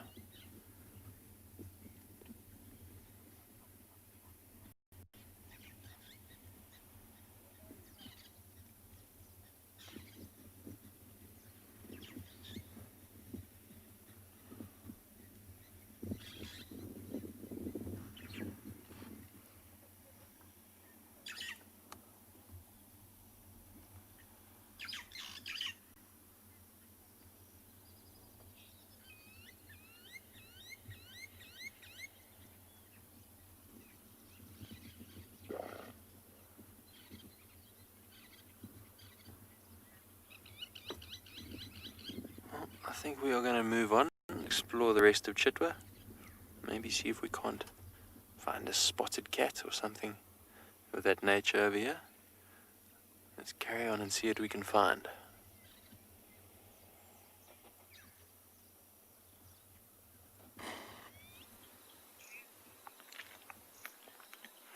So we decided to leave Leopard Dam areas and drive on, and as we came past our camp, we heard lots of birds making noise, and we came across this little guy. This is an African barred owlet, very small predator, and it's a gorgeous little bird. And all the other birds were mobbing it, and it was very stoic, just sitting there, and they eventually got bored, as all bullies will if you ignore them.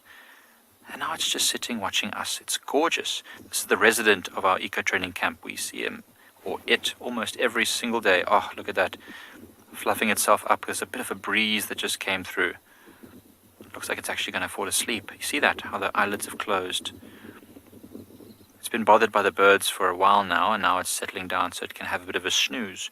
Remember, these birds are mostly nocturnal, but they can also be active crepuscularly, which just means in the early evening and in the early morning as the sunlight changes.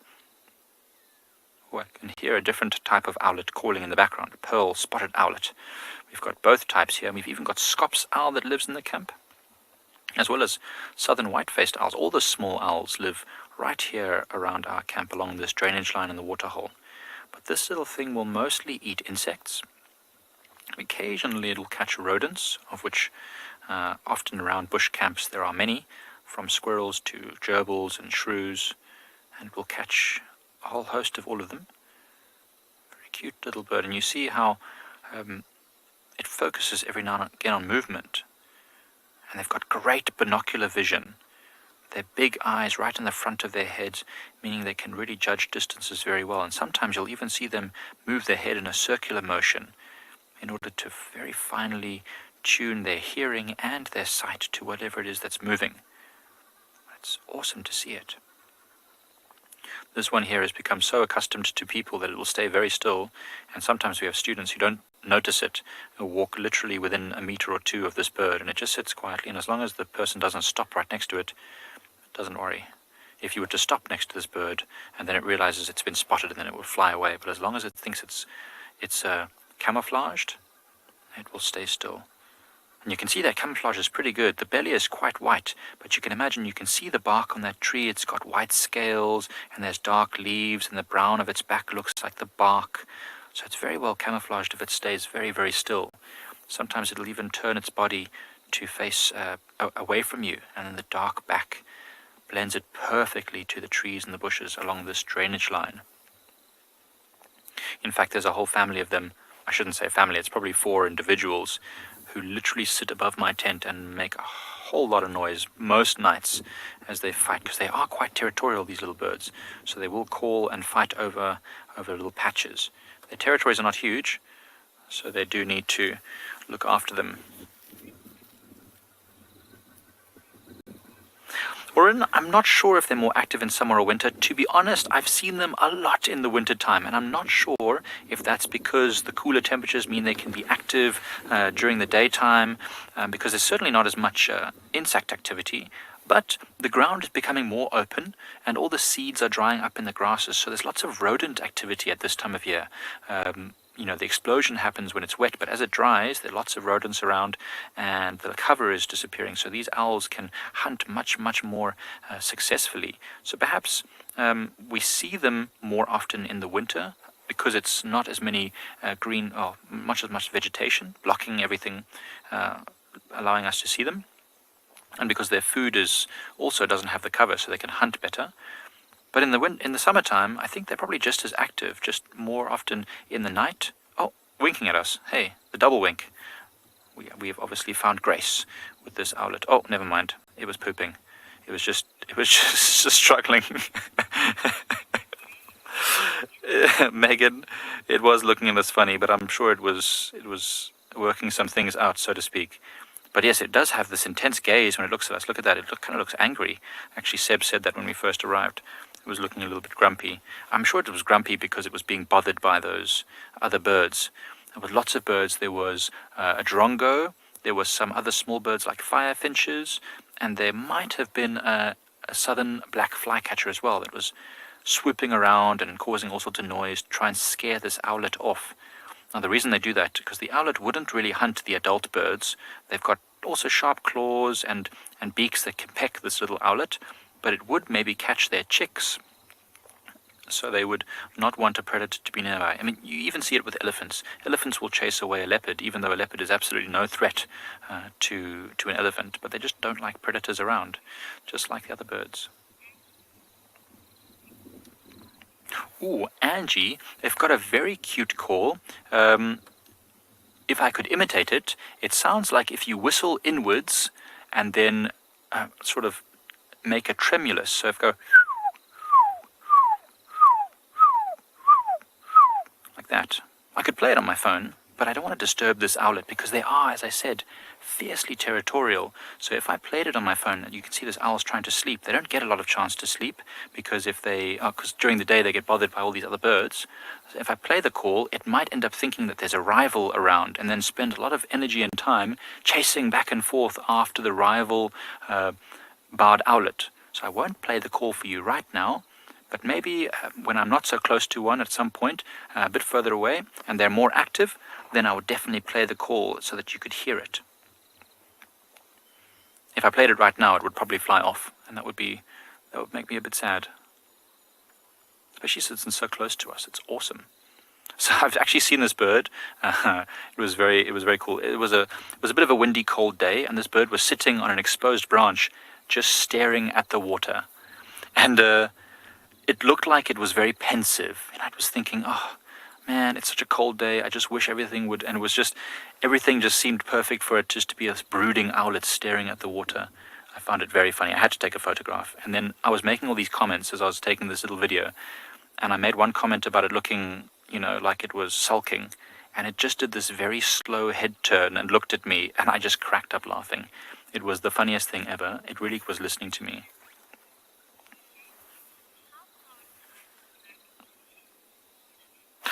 Koala Bear is asking a very interesting question about how far do the eyes go back into the head.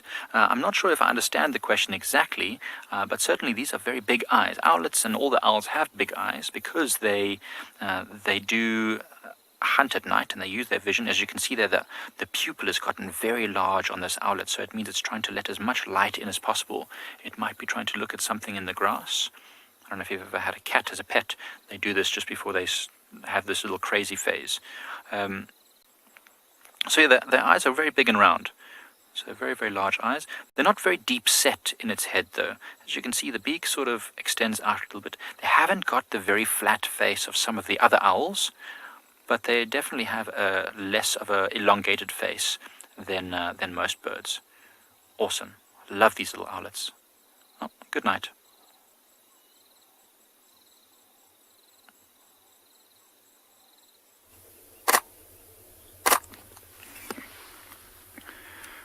Look at what we're witnessing here. These lions are watching a whole herd of elephants moving by them from probably about 100 meters away. And so far it looks like the elephants have no idea that the lions are here. And the majority of the sub-adult cubs have just picked up their heads and they're watching quite intently. And if you look in the distance with the elephants moving around, there's a very small one there that I'm sure they're probably focusing most of their attention at.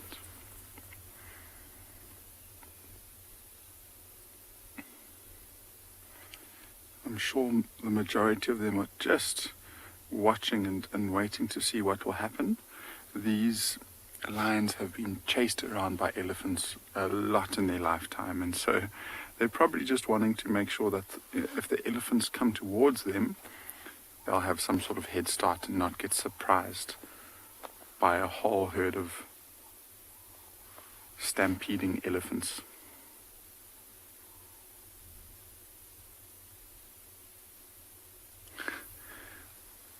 It does seem like the youngsters of the elephant herd are quite playful. There's a very, very small one and a slightly bigger one that are following each other around, and they're running back and forth. And these elephants are so comfortable in their own skin that they don't really feel threatened by too many things. And so they don't need to be alert.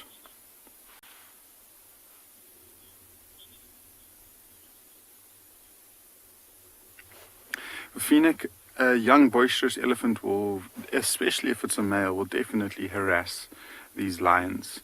If it's a young male elephant, a lot of the time, they come in with a load of confidence, and as soon as they realize that they've got the upper hand, they will take advantage of it and they'll start chasing these lions around.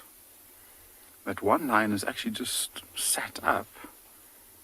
And that's because the youngest elephant is slowly making its way here. It's still at a very, very long distance away. Looks like it's going towards its mother.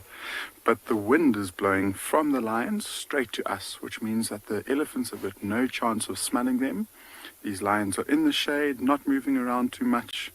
And so these elephants are more focused on what's going on in front of them, looking for things to feed. And if it was the other way, if the wind was blowing from us to the elephants would have picked up the scent of the lions and their behavior would be completely different.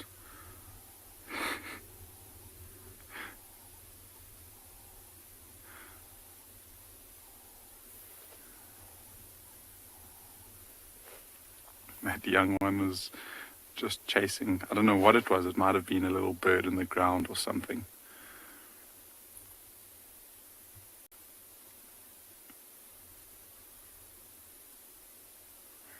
This is very, very similar to the scene that we had yesterday with the elephants in the riverbed and the lions on the bank looking in. And from yesterday afternoon to where they are now, they've hardly moved.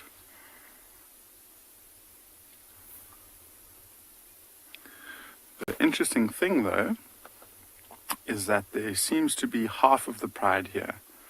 The other half has gone in a different direction, so they split up sometime during the night.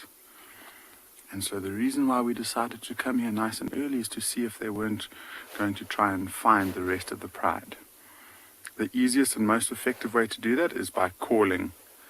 And I would really love to show you one more time the pride calling around us again in the evening.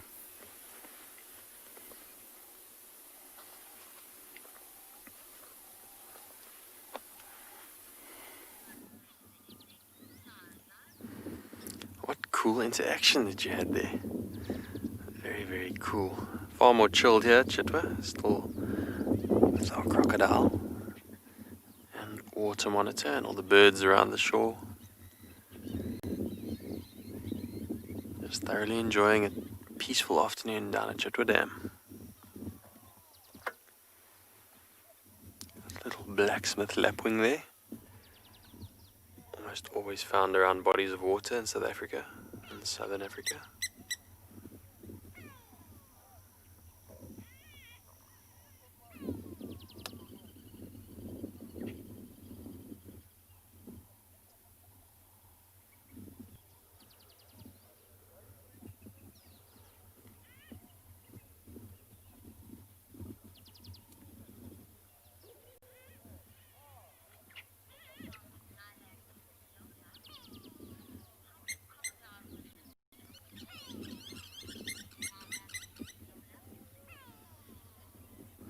Lilac Lola, you've asked how many crocodiles will live in a waterhole together.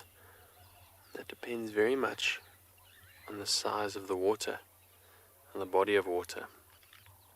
In a waterhole that's small, you might only find one. In a larger body of water, then they will obviously have a carrying capacity of whatever that body of water can hold. It comes down to space and food availability. And of course in our large rivers in Africa, many more. When you get onto, for example, the Okavango Delta in Botswana, a large river, an aquatic system that flows through the country there. If you go at night on a boat with a spotlight and you shine your light, you just see eyes everywhere. There are tons of crocodiles. Those are obviously large river systems with plenty of food. So the carrying capacity of the body of water is quite high. Down here in Chitwa Dam, I'm not sure how many crocodiles there are here. It could very easily be quite a few. But I've only seen this one. Some waterbuck, or one waterbuck on the other side there, and also a hippo out, getting an early start to the evening's grazing.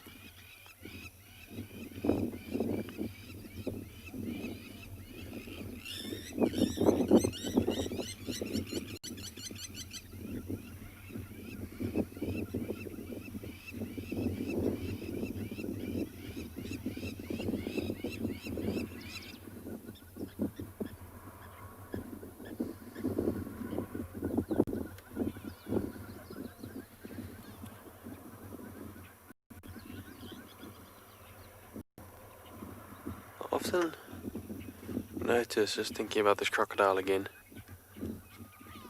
that I see them sunbathing a lot more in the winter months than in the summer.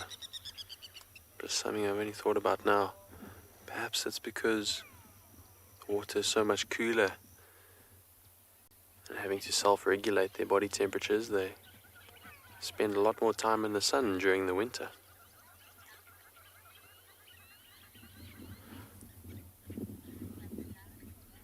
Mr. Black Dragon, you've asked, will any other predators attempt to hunt crocodile? And they will. There have been, I've seen videos of leopard grabbing, biting and killing younger crocodiles. first one that comes to mind. They are good meat, and if a predator that's opportunistic can get an opportunity, they will. Even seen videos of lion prides attacking large crocodile. Never seen it myself, but many accounts of other predators going for crocodile.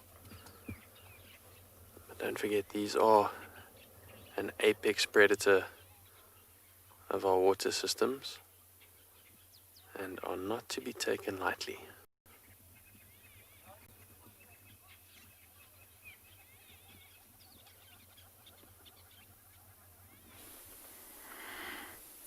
The elephants have not stopped coming. They keep crossing this nice open clearing, heading down to what we think is, or the direction that they're heading is straight towards a waterhole. So they must be going to try and get an afternoon drink. And these lions have seemed to take their attention away from the elephants, and they're spending a lot more time grooming themselves, which is really, really exciting. It's still very early on. I mean, we've got another hour and maybe 10 minutes or so before it gets dark, but they're already starting to show signs. And there's just some really nice young elephants in the background that are putting on a show for us.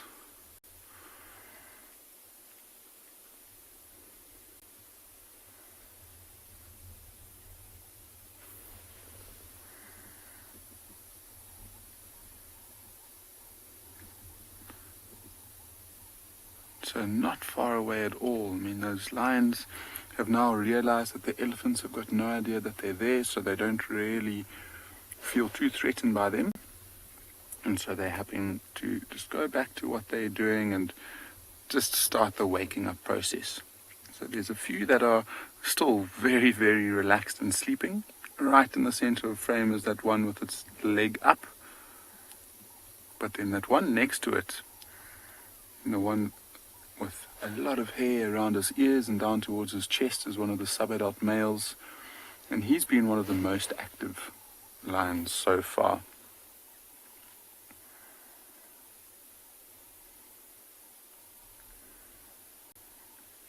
So I think about a week ago, there was a really cool sighting at Phinda where a group of subadults who were probably around about the same age as us were playing around with some rhinos. And they were just basically just testing out their stalking skills and playing with the rhinos. I've never quite seen it happen with elephants before. So they might get up and express a bit of interest, but the females react quite negatively to lions, and so the adult elephants will spend a lot of time chasing them off. So it seems like they are starting to wake up a lot more now, these lions.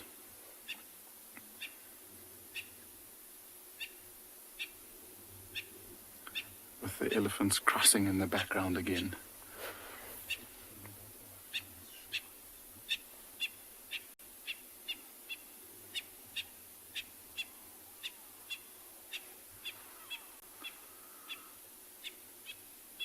So I wonder what led to the split up of this pride last night.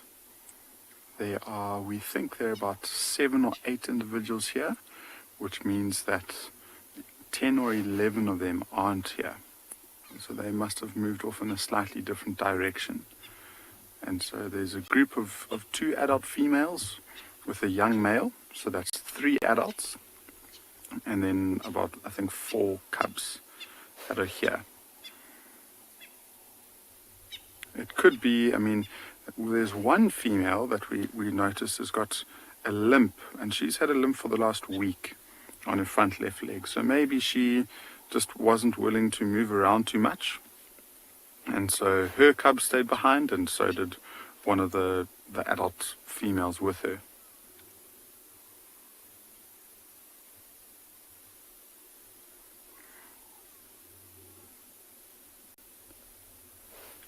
It's really cool to see those tails flicking every now and again. And apart from that white lion who's so blatantly obvious in this long grass, the rest of them are perfectly camouflage.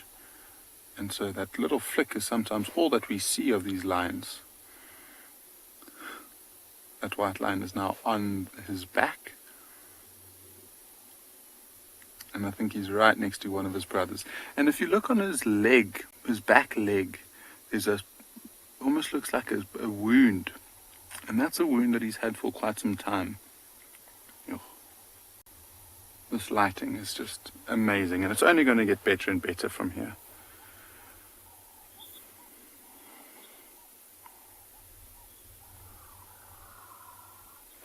So Lara Jane, that's quite a good question. You know, if this male mates with a white female, then they will have white cubs. If he mates with a tawny female who doesn't carry the recessive gene of the white lions, then there's no chance of him having young white lion cubs. But if he mates with a female tawny lion that does have the gene, then there's a good chance, there's a 25% chance of them having white cubs together. And so, that one's father and the mother are both tawny lions. But both of them have got the white lion gene. And so there was a 25% chance that he was white, and he came out white, which is really special.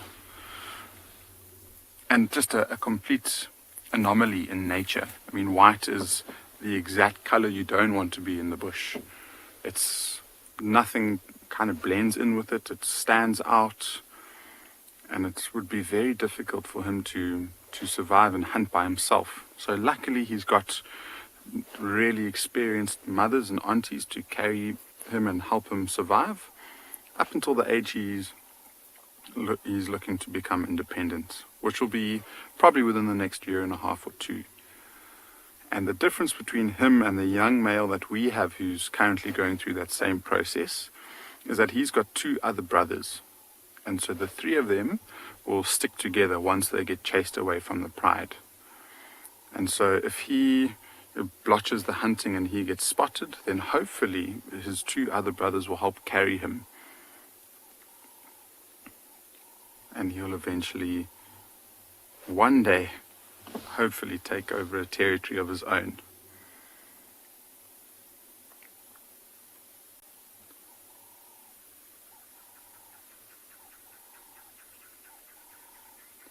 But it's amazing that this white lion gene, the first time that it was properly recorded was in the 1930s within this region.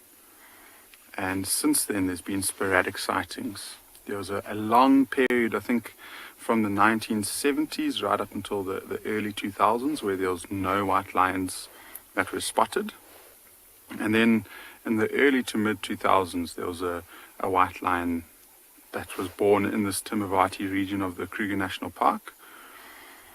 And since then, it's, if not every year, every second or third year, that different prides have given birth to white lions. And this is the first time since 2010, since we've been following this pride of lions moving through Ngala, that they've given birth to cubs that have survived. In 2018, actually, there were a couple of females that gave birth to cubs, but that was right at the time where the previous dominant males got chased away by the current dominant males. And so, unfortunately, those cubs, who I think there was 3 of them that were born into that litter, got killed before they left the den site.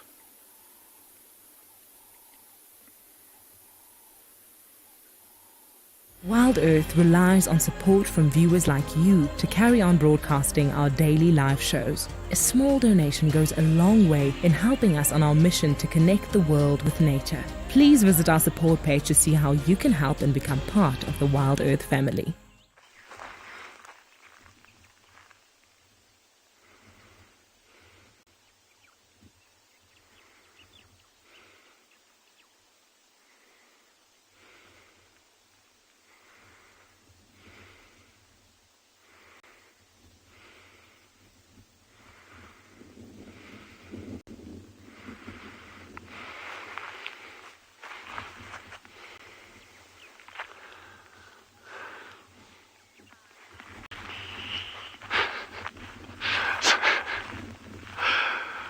just been looking for the remains of that meerkat with no huge amount of success.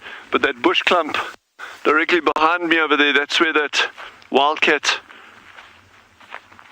took that meerkat to after catching it over here. So that's where we saw it run into over there. So I was just curious to see if we could see what was left of it. 12 hours later or 24 hours later, whatever it is, that thing is going to be absolutely finished. But it would have been interesting just to see what skeletal remains there were. It could be quite interesting to show you that. But anyway, the head is still here, and it's covered in ants. So, do you want to see that? Yeah, all right.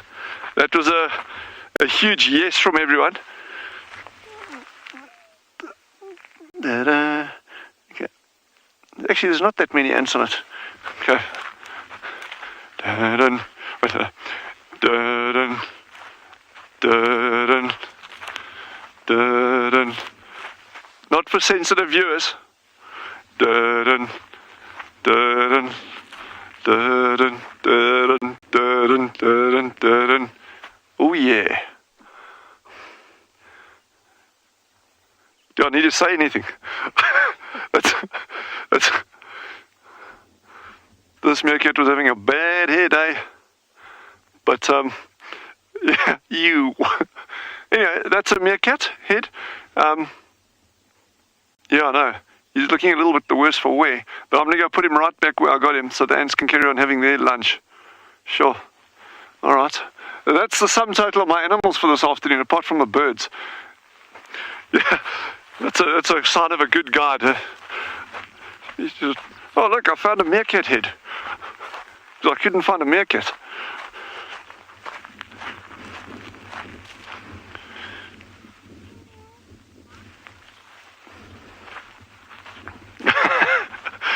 Bex has asked, why hasn't the tongue been eaten?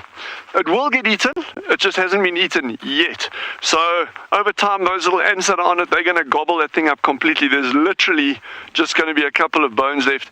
And even a jackal that pops past the night, if a jackal finds that, it's going to snaffle it. It's going to eat it very, very quickly, tongue and all. So yeah, that's an untimely demise of one of our meerkats. But these things happen. It's the outdoors. You know, you expect these things to happen. So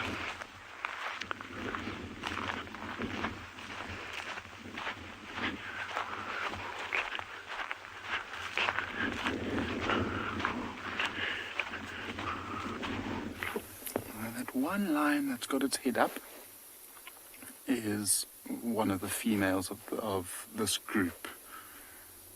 And now she's got it down. That is classic commentator's curse.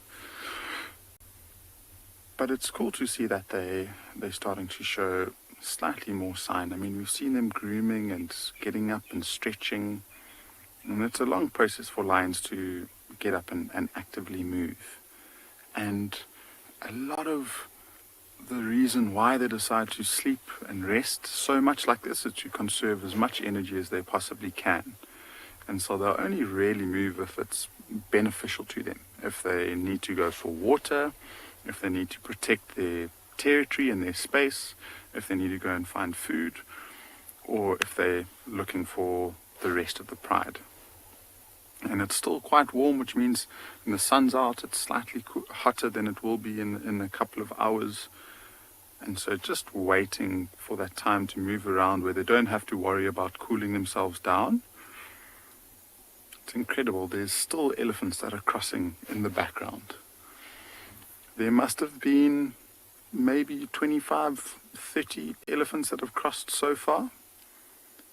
And with that being a slightly smaller one, it probably means that there are more. So we could have potentially 40 elephants passing through these lines without them noticing.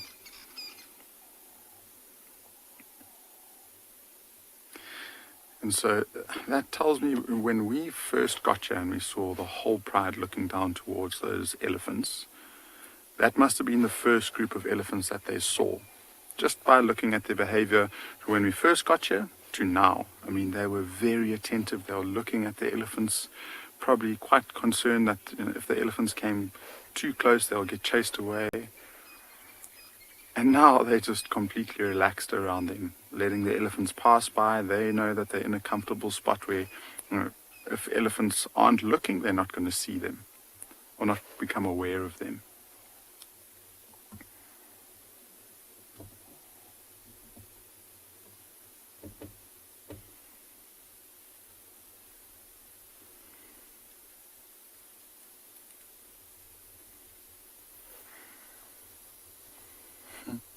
There must be a fly. And remember, I was pointing out that small little wound on that white line subadult's leg.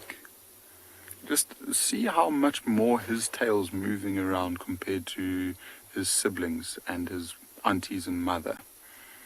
He's constantly swishing it from side to side. And because that wound is still open and exposed, it's attracting a lot of flies that are coming to that wound to either get moisture, maybe get a drink of blood, and potentially even lay their eggs inside that exposed flesh. And so he's needing to try and ward them off. And so that's why his tail is going so much more than what the other lions are doing.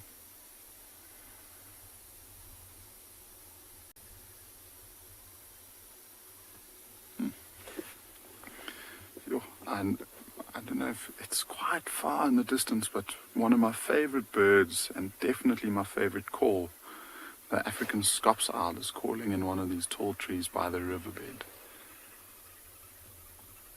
And it's calling already, which means that tonight can only mean that it's going to be an amazing evening.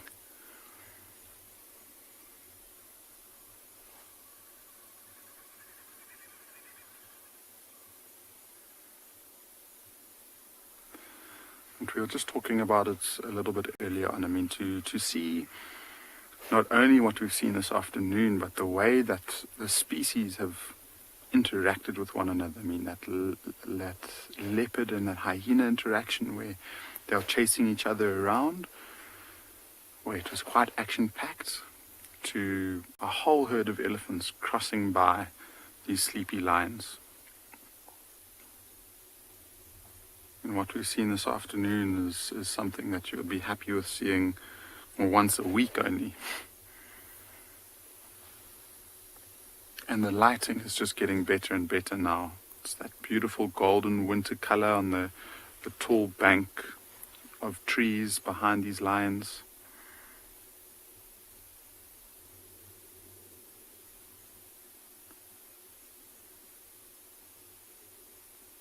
And all we're waiting for is just one of the adult females to pick up her head, look around, and maybe just let out that slow contact call, knowing that she's looking for one of the pride members. So we are going to anchor down and just wait for that moment, and hopefully it happens sometime before the end of show this afternoon.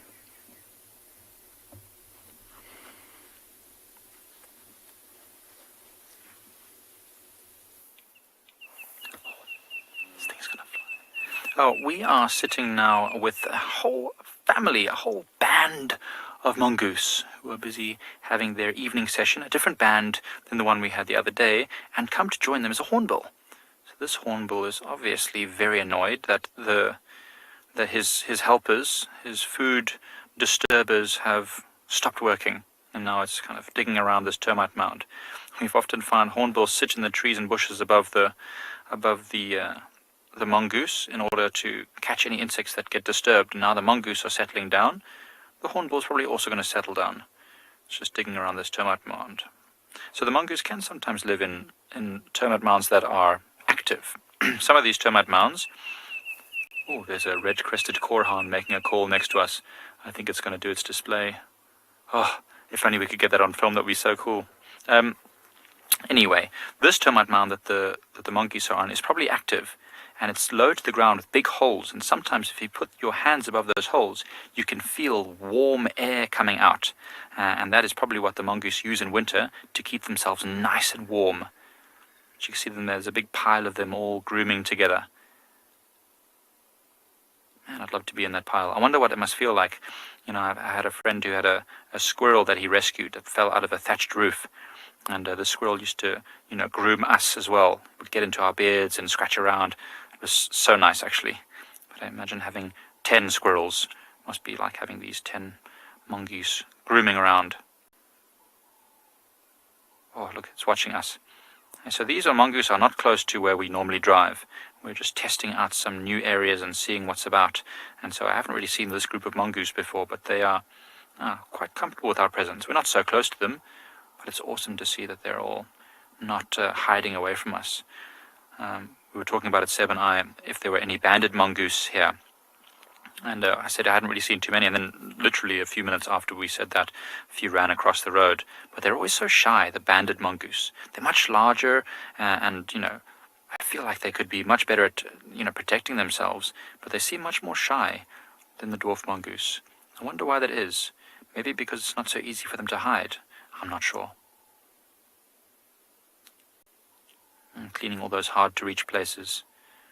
This is called allo grooming. So generally speaking, one will groom the other for an equal amount of time. And that also helps to build social bonds. It keeps them clean also. But yeah, if you don't groom back what you get, you won't get groomed anymore. Oh, lifting the arm up. Got to get right underneath. Sorry, I didn't mean to disturb you guys. Carry on. Do your thing.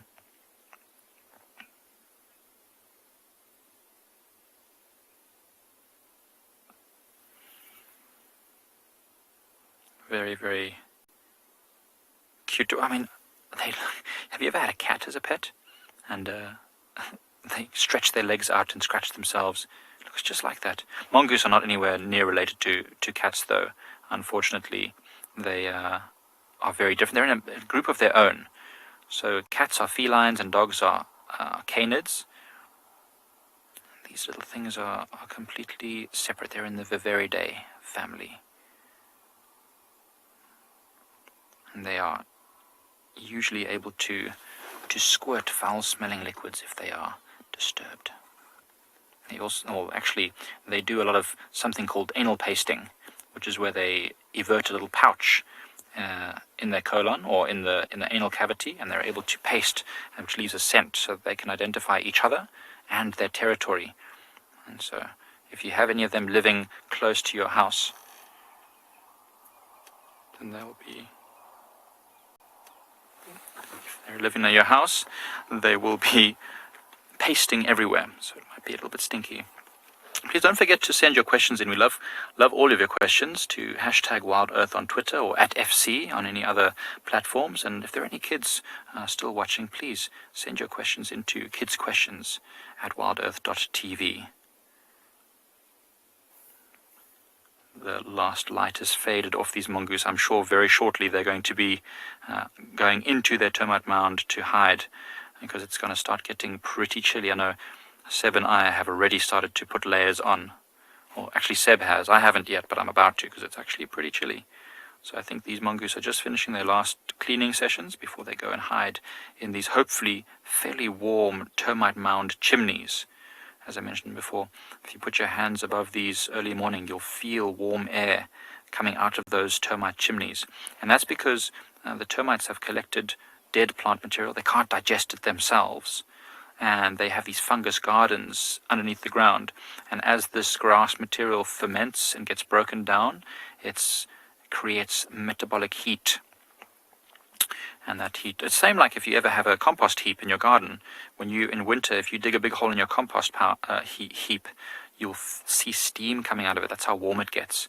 So it's just like that underground, so the termites can regulate the temperature inside the termite mounds.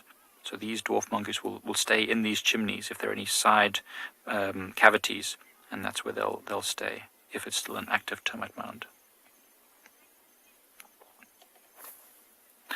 Minamu has asked, what kind of skin does a mongoose have? That's a very interesting question. I'm sure it's not so dissimilar to like a cat, I suppose. Quite soft, I'm sure. The fur is probably quite bristly and hard. I don't think that the fur will be as soft as a cat's fur, because they have to dig around and they live underground. And if the fur was very thick and soft, it would get full of dirt and dust, and it would be very, very difficult to keep it clean. So having that coarse fur means that they can move around in this undergrowth and push through the grasses and twigs and underground without getting it too caught in them. That's also why they have these tiny ears, as you can see. these tiny ears mean that they can move around in this undergrowth without getting them full of seeds and dirt, and also underground in these tunnels. Well, they seem to be melting off now. They're actually moving off away from the termite mound. That's interesting. I wouldn't have thought that. Nicola, I don't know if we do get golden mongoose here. We get a number of different types of mongoose, unless... Oh, is that one pasting or just having a poop? It looks like quite a small one. I think it was just having a poop. You can't take that inside. You'll often find outside the termite mounds there'll be piles of it. They leave a little midden. It's easy to identify when they use it.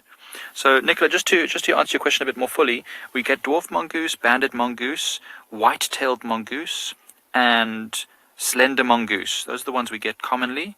I don't think we get golden mongoose, unless it's a name I'm not familiar with.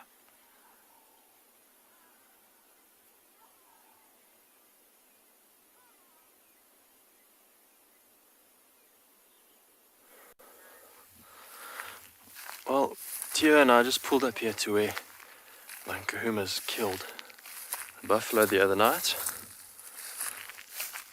And I'm just having a little walk around to see if I can find any of the leftovers.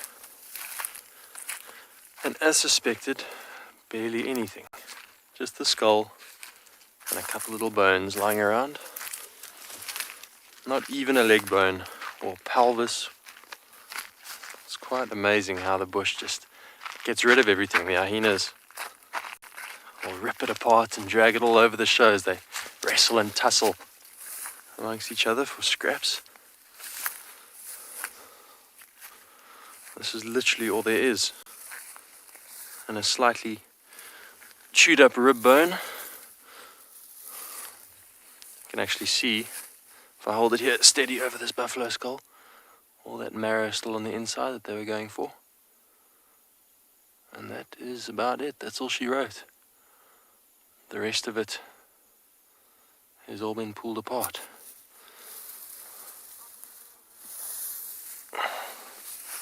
It looks kind of gruesome, but it is interesting nonetheless. You pick it up and look at what's left. Very little. Pretty much everything's been eaten out. The maggots are in here now. If I turn it, you might see all these insects.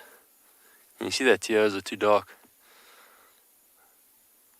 Making short work of the leftover moisture and protein. Getting the last bits of brain.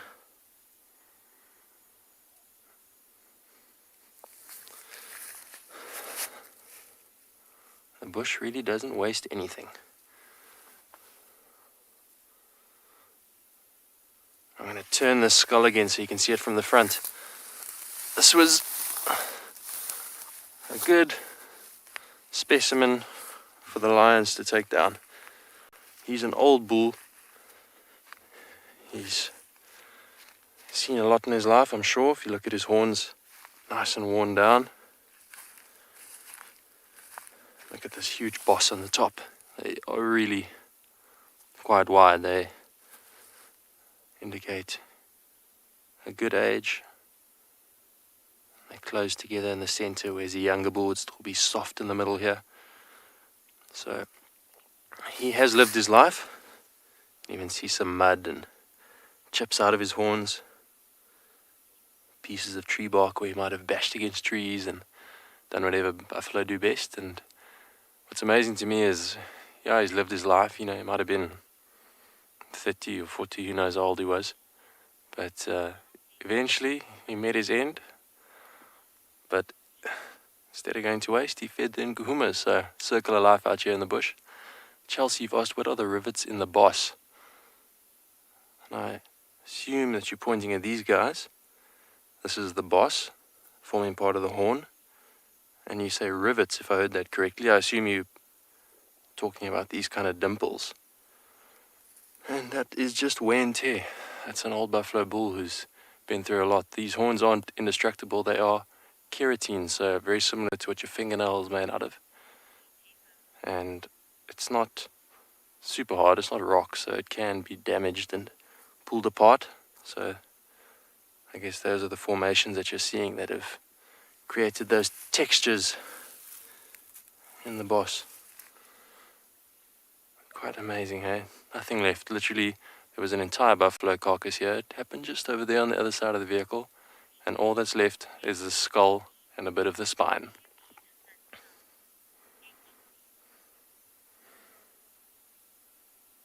HV or HB, I'm not sure I got that right. You asked how heavy is the skull? Well, I could compare it to something. It is quite heavy. I'd say about maybe 30 kilograms. But remember, that's what, about 60 pounds, 65 pounds. I suppose it is a bit heavier than it would be dried out though, because it's still got the brain matter inside and the spinal column is still attached. So nonetheless, very interesting to come see the after effects of the Nkuhuma's hungry dinner time snack.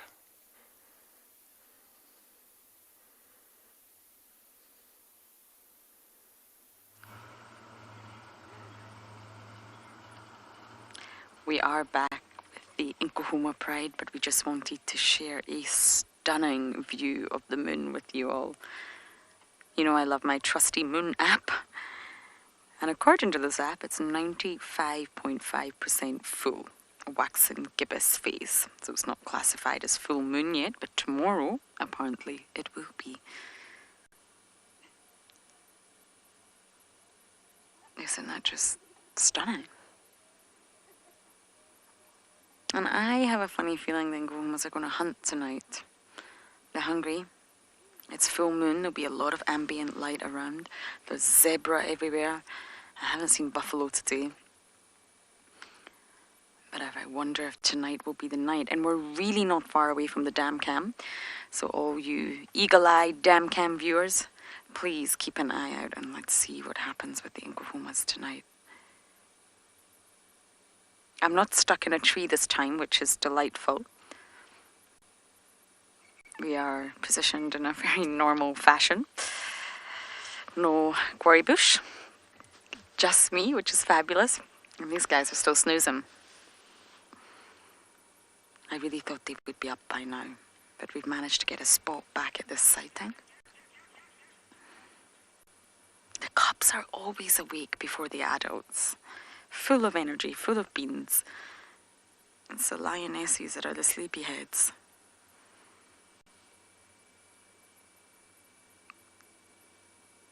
And all we want to do when they wake up is rough and tumble.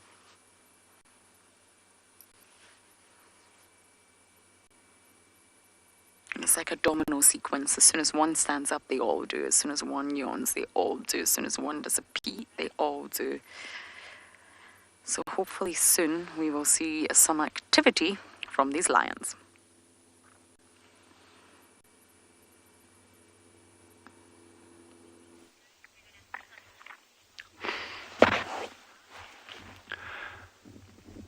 Okay, you're going to see something's going to cross the road now. Unfortunately, we missed it, the adult. So I'm a bit bleak about that, as you may hear. But these things happen. There you go. What a terrible sighting. That was not one of my finest moments at all, unfortunately. That was a baby Steenbok, so I was really excited about it. But we had the adult and the mom on the right over there, and then just as they were coming to us, the mom just cruised across the road. So the problem is there, you see a baby Steenbok, but you've got no idea of the size of the animal because you've got no reference for it. But it's not often that you see the mother with the little one, so I was like, yeah, it's a baby. Anyway, what's under the bridge? We shall proceed and find. We're going to go look. Davy said he saw an artwolf with little babies just up the road over here, and he reckons we should go there because he says he's definitely going to get artwolf first. Which I'm happy to go with that. I don't know about any of you, but I am.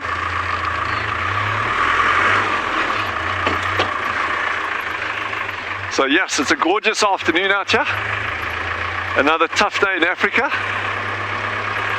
But we're gonna try actually get another shot of a sighting of an African wildcat. So it's gonna be we'll try a long shot, but let's have a look.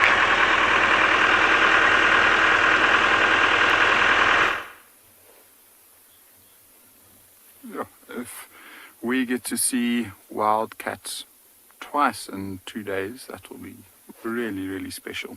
So good luck, Dylan. I hope it comes right. We are patiently still waiting with these lions, and they seem to be doing pretty much the same that Lauren's lions are doing at the moment. But they're picking up their heads, and this lioness has now been listening in this direction for probably about maybe between 5 and 6 minutes or so. And one of the other cubs is to the left of her, is doing the same thing. And so there's hope. She is the lioness with the limp, though. And so I would imagine she wouldn't want to walk around too much.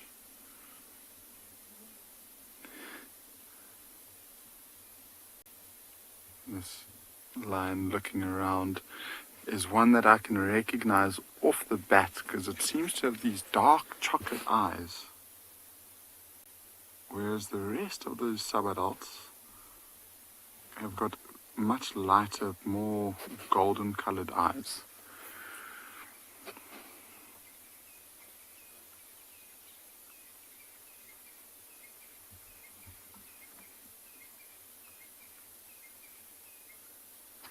This is when I'd love to just be able to switch over to what a lion can sense for a while, just to know what's interesting, what's caught their attention. Because they're both looking in exactly the same direction, and we've looked and looked, we can't see anything. All of the elephants now have crossed, so it's probably not elephants. But they must be hearing something, because we can't for the life of us see anything in the direction that they're looking.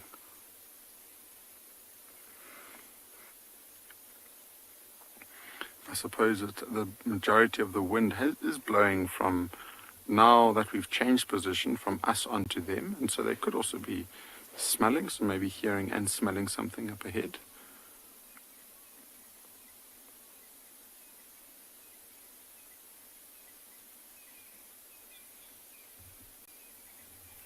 Yeah, Layla, she's got very piercing eyes, and there's nothing like the stare of an old, experienced lioness. And just look at her facial features. She's got some scars that I'm sure can tell some pretty decent stories. And there's a yawn. Awesome. And another big stretch. And so, lots and lots of scars. You can just see above her left eye, just below her ear, there's a couple of scars over there. Look at the color of her teeth, almost an orangey color. And just almost looks like she's starting to lose color in her face. Around the nozzles, very, very white. And we've got the first one up and moving. And see, so she's had that limp, and it hasn't really changed. It hasn't gotten worse, and it doesn't look like it's gotten too much better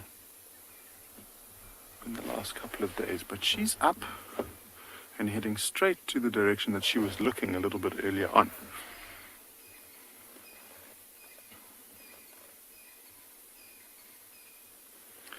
And just by the way that she's behaving, she's stopped again after moving about 5 meters, where she's got some good cover behind those bushes, listening, dead still. So she might be interested in investigating whatever she sensed up ahead.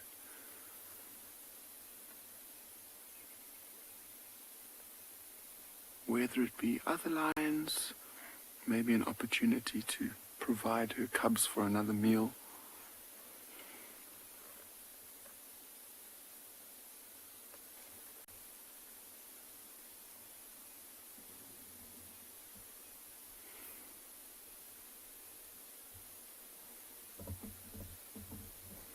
And no reaction from the rest of the lions. Remember, she's got another adult with her, another adult female. And so the two of them would ideally like to move together. And so I'm surprised that that other one that's been resting didn't notice or hear the movement of her, and she's actually just gone and crouched on her haunches again.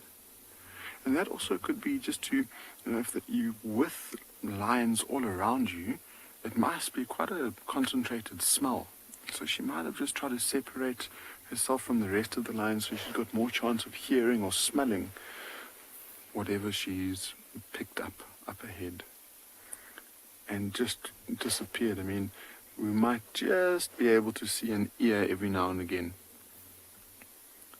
Just see that slightly more golden color to the left of that stump, and that's one of her ears there. But fixed, not moving around. She's not pointing back to the rest of the pride. So hopefully she gets up and carries on moving, and hopefully the rest of the pride follows her.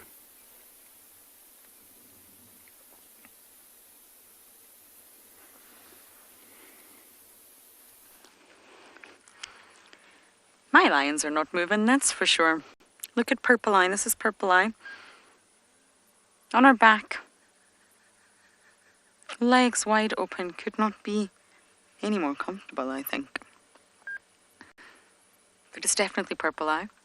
Now I can see... I think all the cubs are accounted for. I actually think it's the exact same... Oh. I love it when lions do that. I think it's the exact same females last night. I don't see any males, but that doesn't mean they're not here. They've just positioned themselves in such a tricky spot. They're right up on an embankment. Luckily, our trusty vehicles can get us here. I don't think it'll be long before they start moving. If you look, the cubs are already restless. Well, most of them.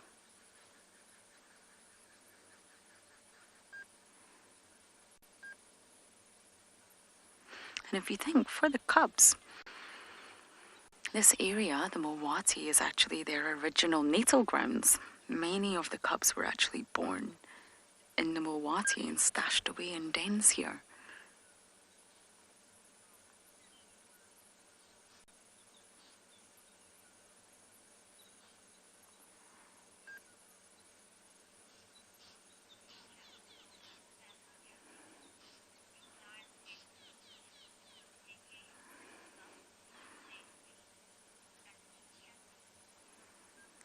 Sassy Cassie, I actually don't know.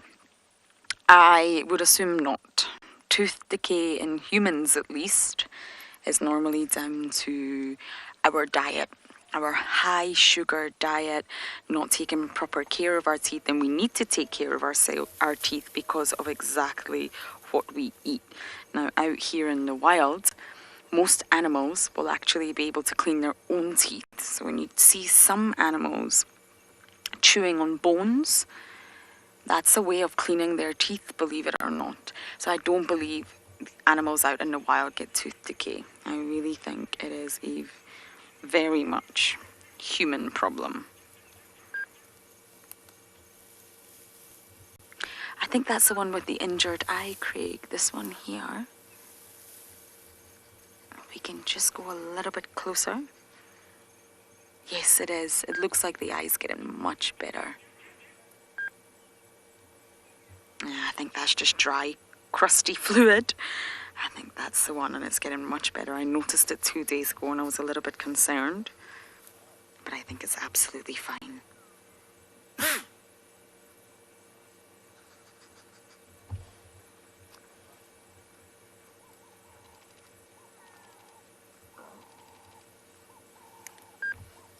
There's a saying, like cures like, and I guess you could use that for cleaning teeth. Animals will use bone, not that teeth are made on bone, but they'll chew on that in order to clean their own teeth.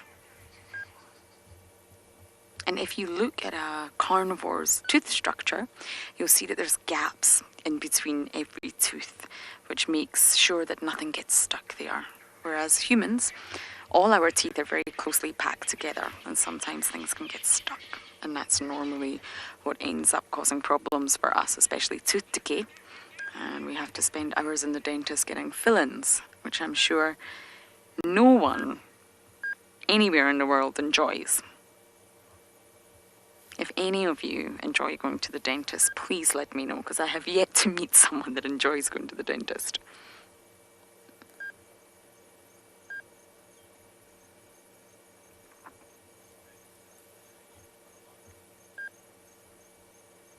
But the human diet nowadays is full of sugar and full of all the wrong things for our teeth.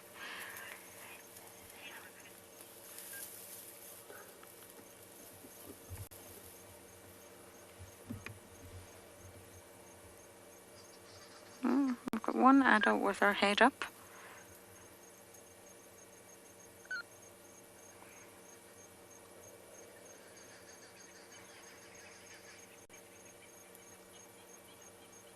I really hope they don't leave the property tonight. I hope that they hang around and we can have them on a kill for tomorrow.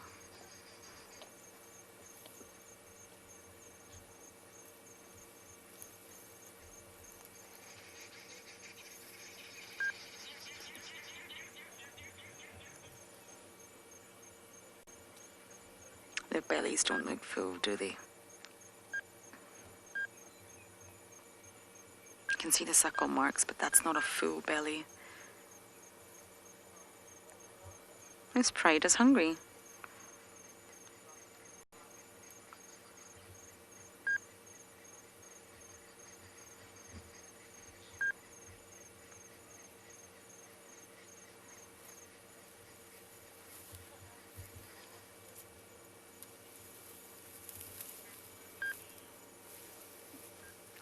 I think we're all going to start to get on the move soon. Hopefully they don't go into the drainage line and we can follow the Angomas and see what they're going to get up to.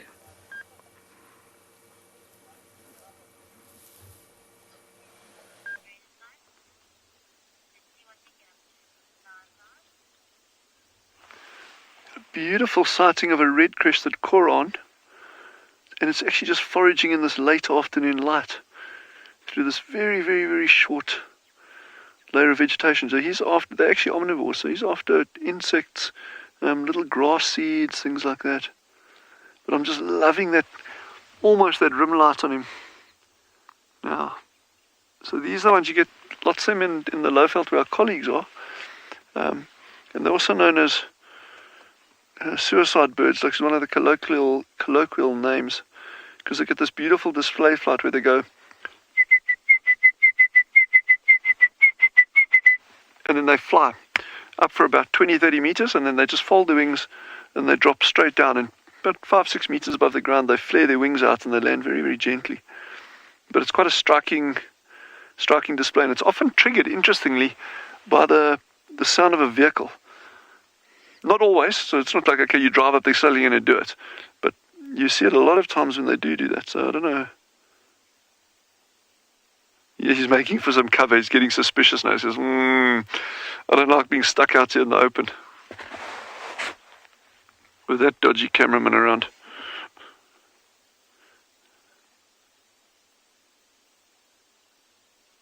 And we've got another one here I'll try to show you over the coming weeks called a northern black coron. Northern black coron. Incredibly striking birds, the males.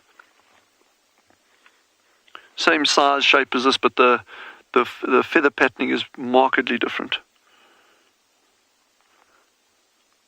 Just getting into a bit of cover there. Incredibly cryptically camouflaged birds. And a lot of these, so they nest on the ground. They don't actually make a nest. It's kind of what they call a shallow scrape. They lay the eggs on the ground. But I've yet to see a nest. I've seen them with chicks, but I've yet to see a nest in all my times out here. So that would be quite a fun one if we could actually get a nest of one of these ones. Geesh, that would go down like an omelette. No, I won't say it.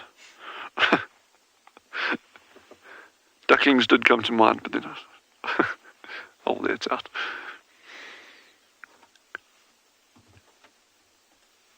But so there's a lot of birds that are going into the breeding season now, and it's really, we've just got to make a concerted effort to keep track of any interesting behavior. You know, a dove flying with a twig or a feather, or, you know, a bird like this, a coron sticking in one place day in and day out, You know, suddenly it's like, you start piecing these things together. So how's that interesting behavior? It was out in the open, and the longer we've sat, the more kind of suspicious it got. So I'm just going to move into a little bit of cover there, and he's probably actually going to make his way across and go into the bush line out to the left-hand side of the vehicle there.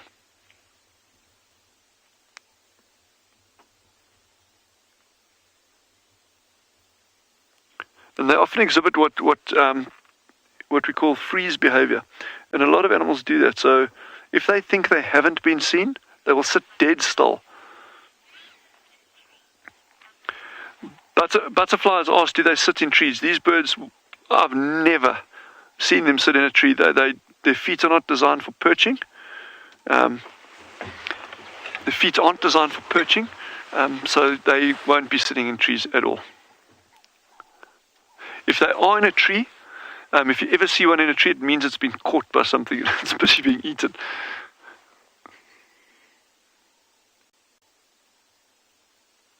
He's actually trying to keep that bush between us and him. He's making his way straight towards that bush line like we thought he would.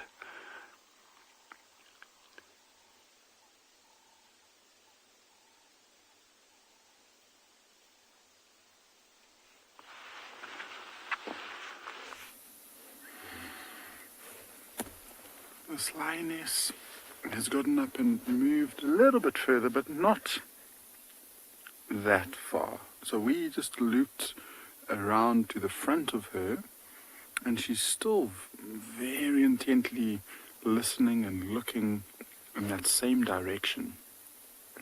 As she got up and moved from her last spot, it seemed like she was able to get more of a reaction from the rest of the pride, and it actually looks like she's looking back towards where the rest of the pride was sleeping. And so they could be on their way. Maybe she's listening to them walking through the grass. Maybe she's checking to see if they're still sleeping in the same spot. But what I'm hoping for is, we started the afternoon off with them thinking that they might try and find the rest of the pride and call. But by her behavior, it looks like she might be more interested in hunting, especially for now, than trying to find the rest of the pride.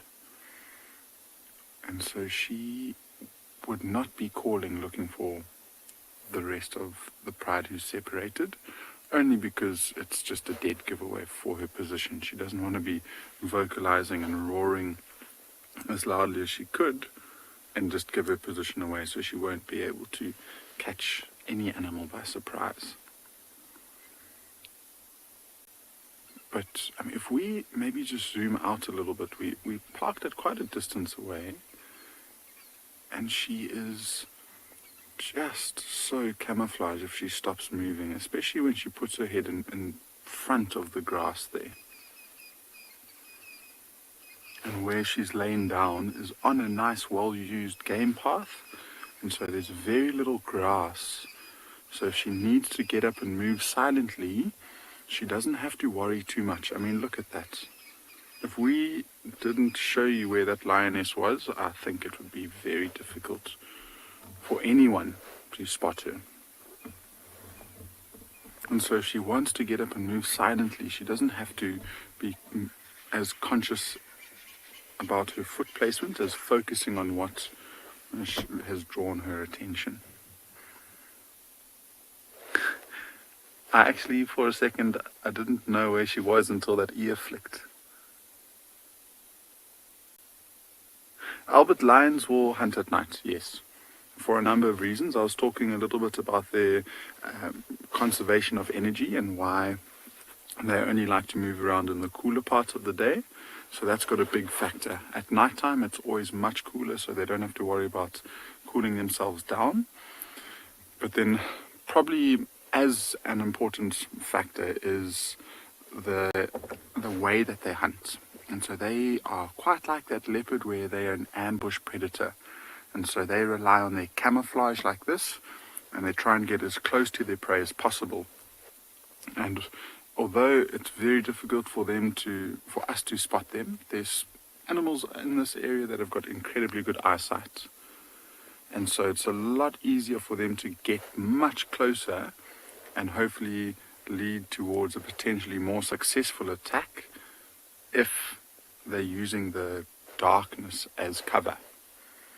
So it'll be actually quite interesting tonight. I believe you've spent a couple of minutes looking at the moon, and it looks almost full. And so some animals will be able to see really nicely. So it'll be interesting to see if they manage to become successful this afternoon or this evening. I've seen it quite a few times where on a full moon night, the lions don't even bother. They stay in one spot and they will sleep. And they might be there for 24 hours until they wait for that moon to get a bit darker.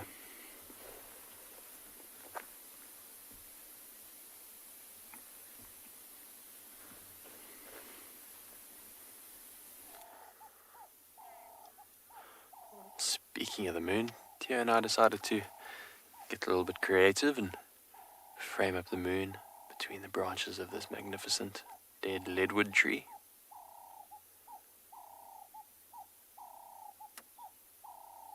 It's a joy being able to zoom in on the moon. Such a powerful zoom, you can really see fine detail and texture on this almost full moon.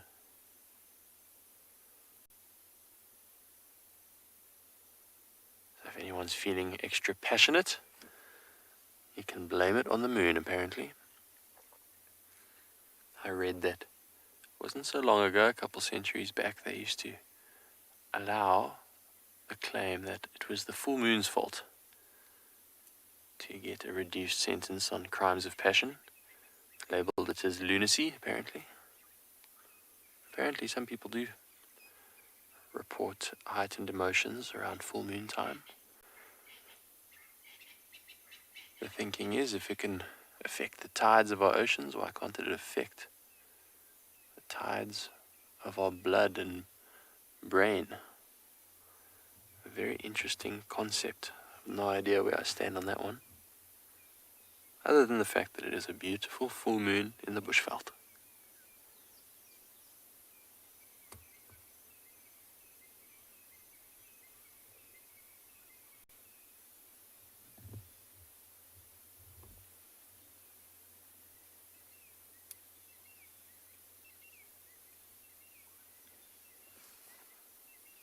Interesting how the full moon will affect different animals. Predators that rely on darkness to hunt will often hunt less, and predators like wild dogs that will hunt generally with their eyesight and they don't have the greatest night vision will often hunt more when there's a full moon. Obviously it helps them as they hunt through the bush at night.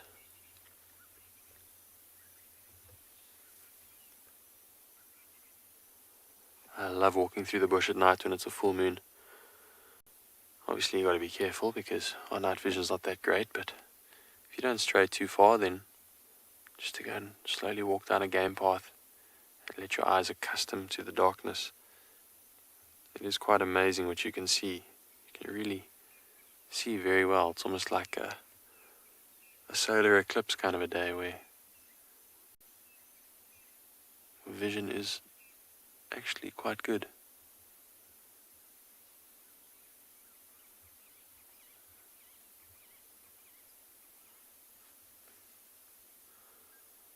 What a beautiful evening it's turning out to be.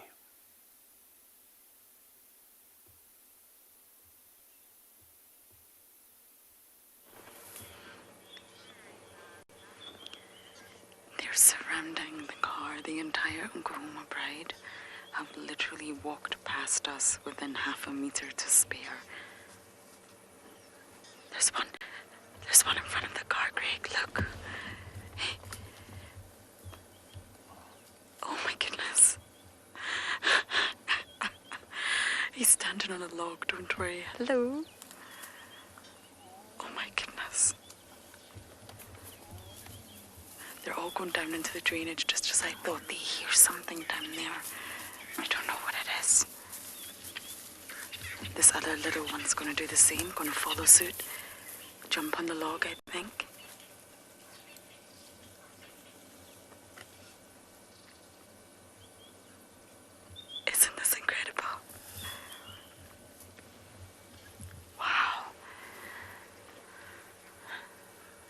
less than a meter away from the car. They've all surrounded us. I'm just going to keep my voice nice and low. Purple Eye appears to be the laziest for some reason. She doesn't want to wake up, but she doesn't want to get up.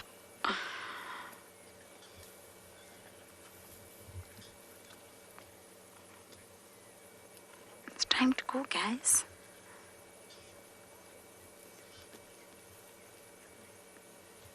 Oh, there's another lioness coming. Oh, there's more lionesses coming. I didn't see them before. I apologize. Everybody's coming over.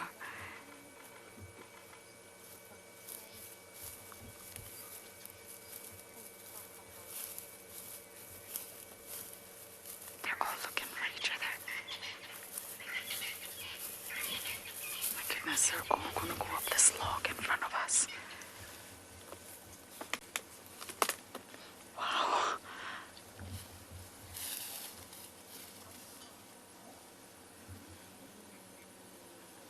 I'm not going to move a muscle.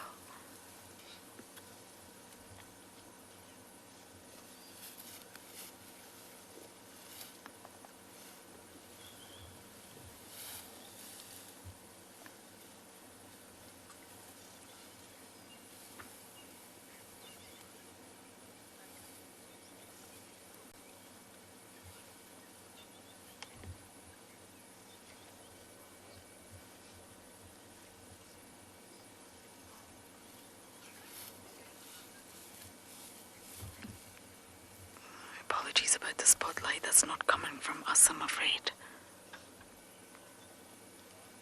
We're in infrared. We're not using any artificial light. She's at eye level with me. I've never experienced this before, everyone.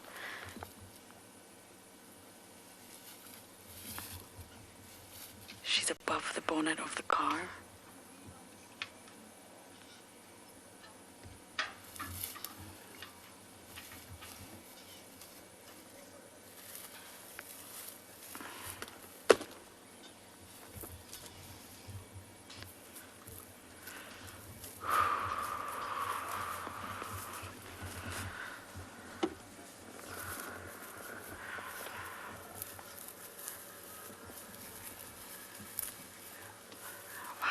Absolutely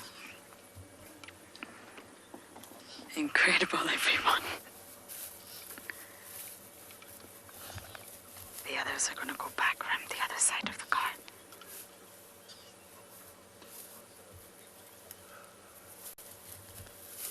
See, Purple Eye's limping. Look.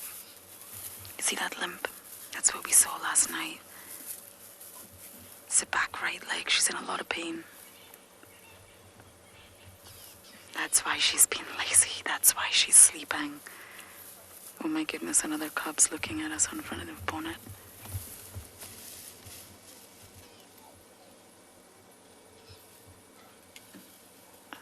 They're all just copying one another.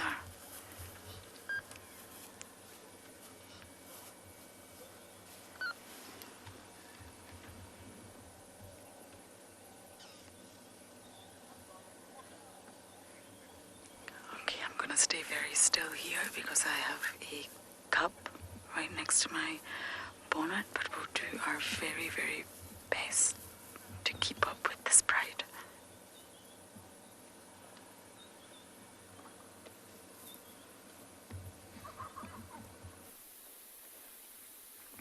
So this pride is also getting up, but very, very slowly.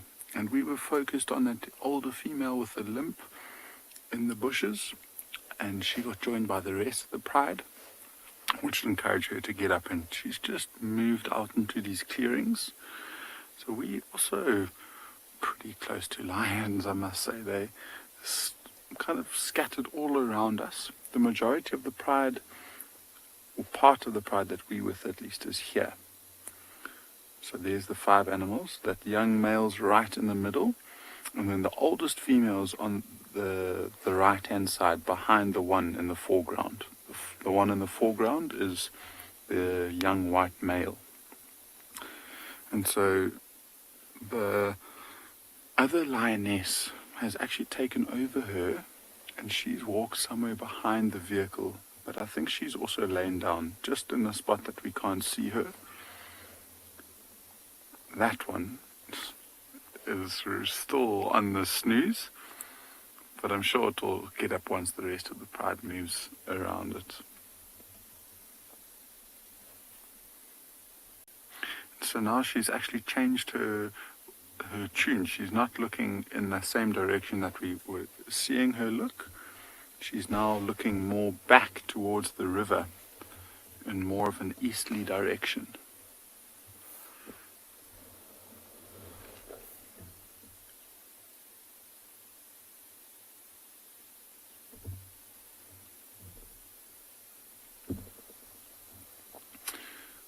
So there's a big yawn, so she might get up shortly, and we'll try and follow them right up until the end of show. Remember, we're still wanting to try and see if they're going to call for us.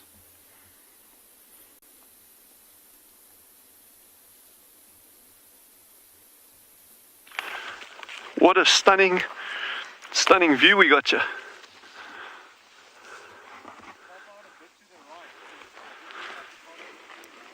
All right, they're not linked, eh? Are they linked? Where must I go? No, you're good now. Okay. Just what a spectacular sunset. I was actually looking for a bird's nest here, but it turns out it wasn't a bird's nest. It was just a little clump of bush, or like dried twigs and that. So I thought, while I'm up here, let me enjoy it. Yeah, that's an African sunset. It's as good as it gets. Almost as good as it gets.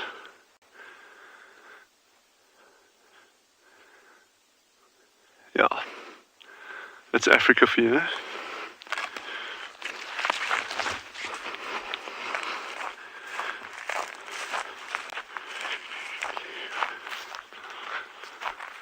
Yes, it's been amazing having you all with us this afternoon. It's great. It's going out and knowing you're all out there and enjoying it. So yes, it's been brilliant.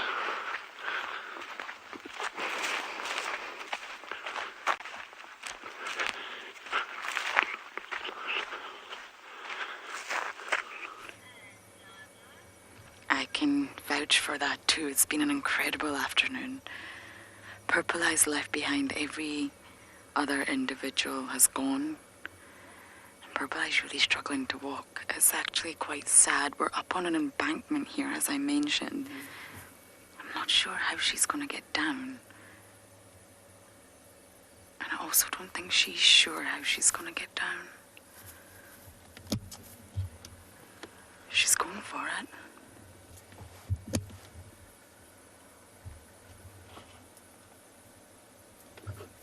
Wow, she did it. I'm not sure if we'll get any more views of her. They've gone deep into the Mulwati. Wow, that was a surreal experience having a Pride of Lions eye level with you. Okay, let me just roll back and see if we can get any sort of views.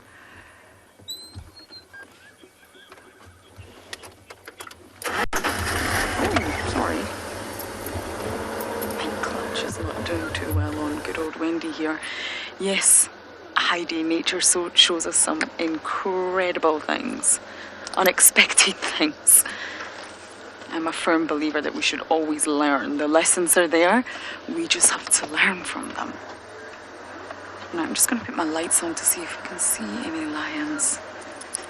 That was the tree that they were all standing on right there.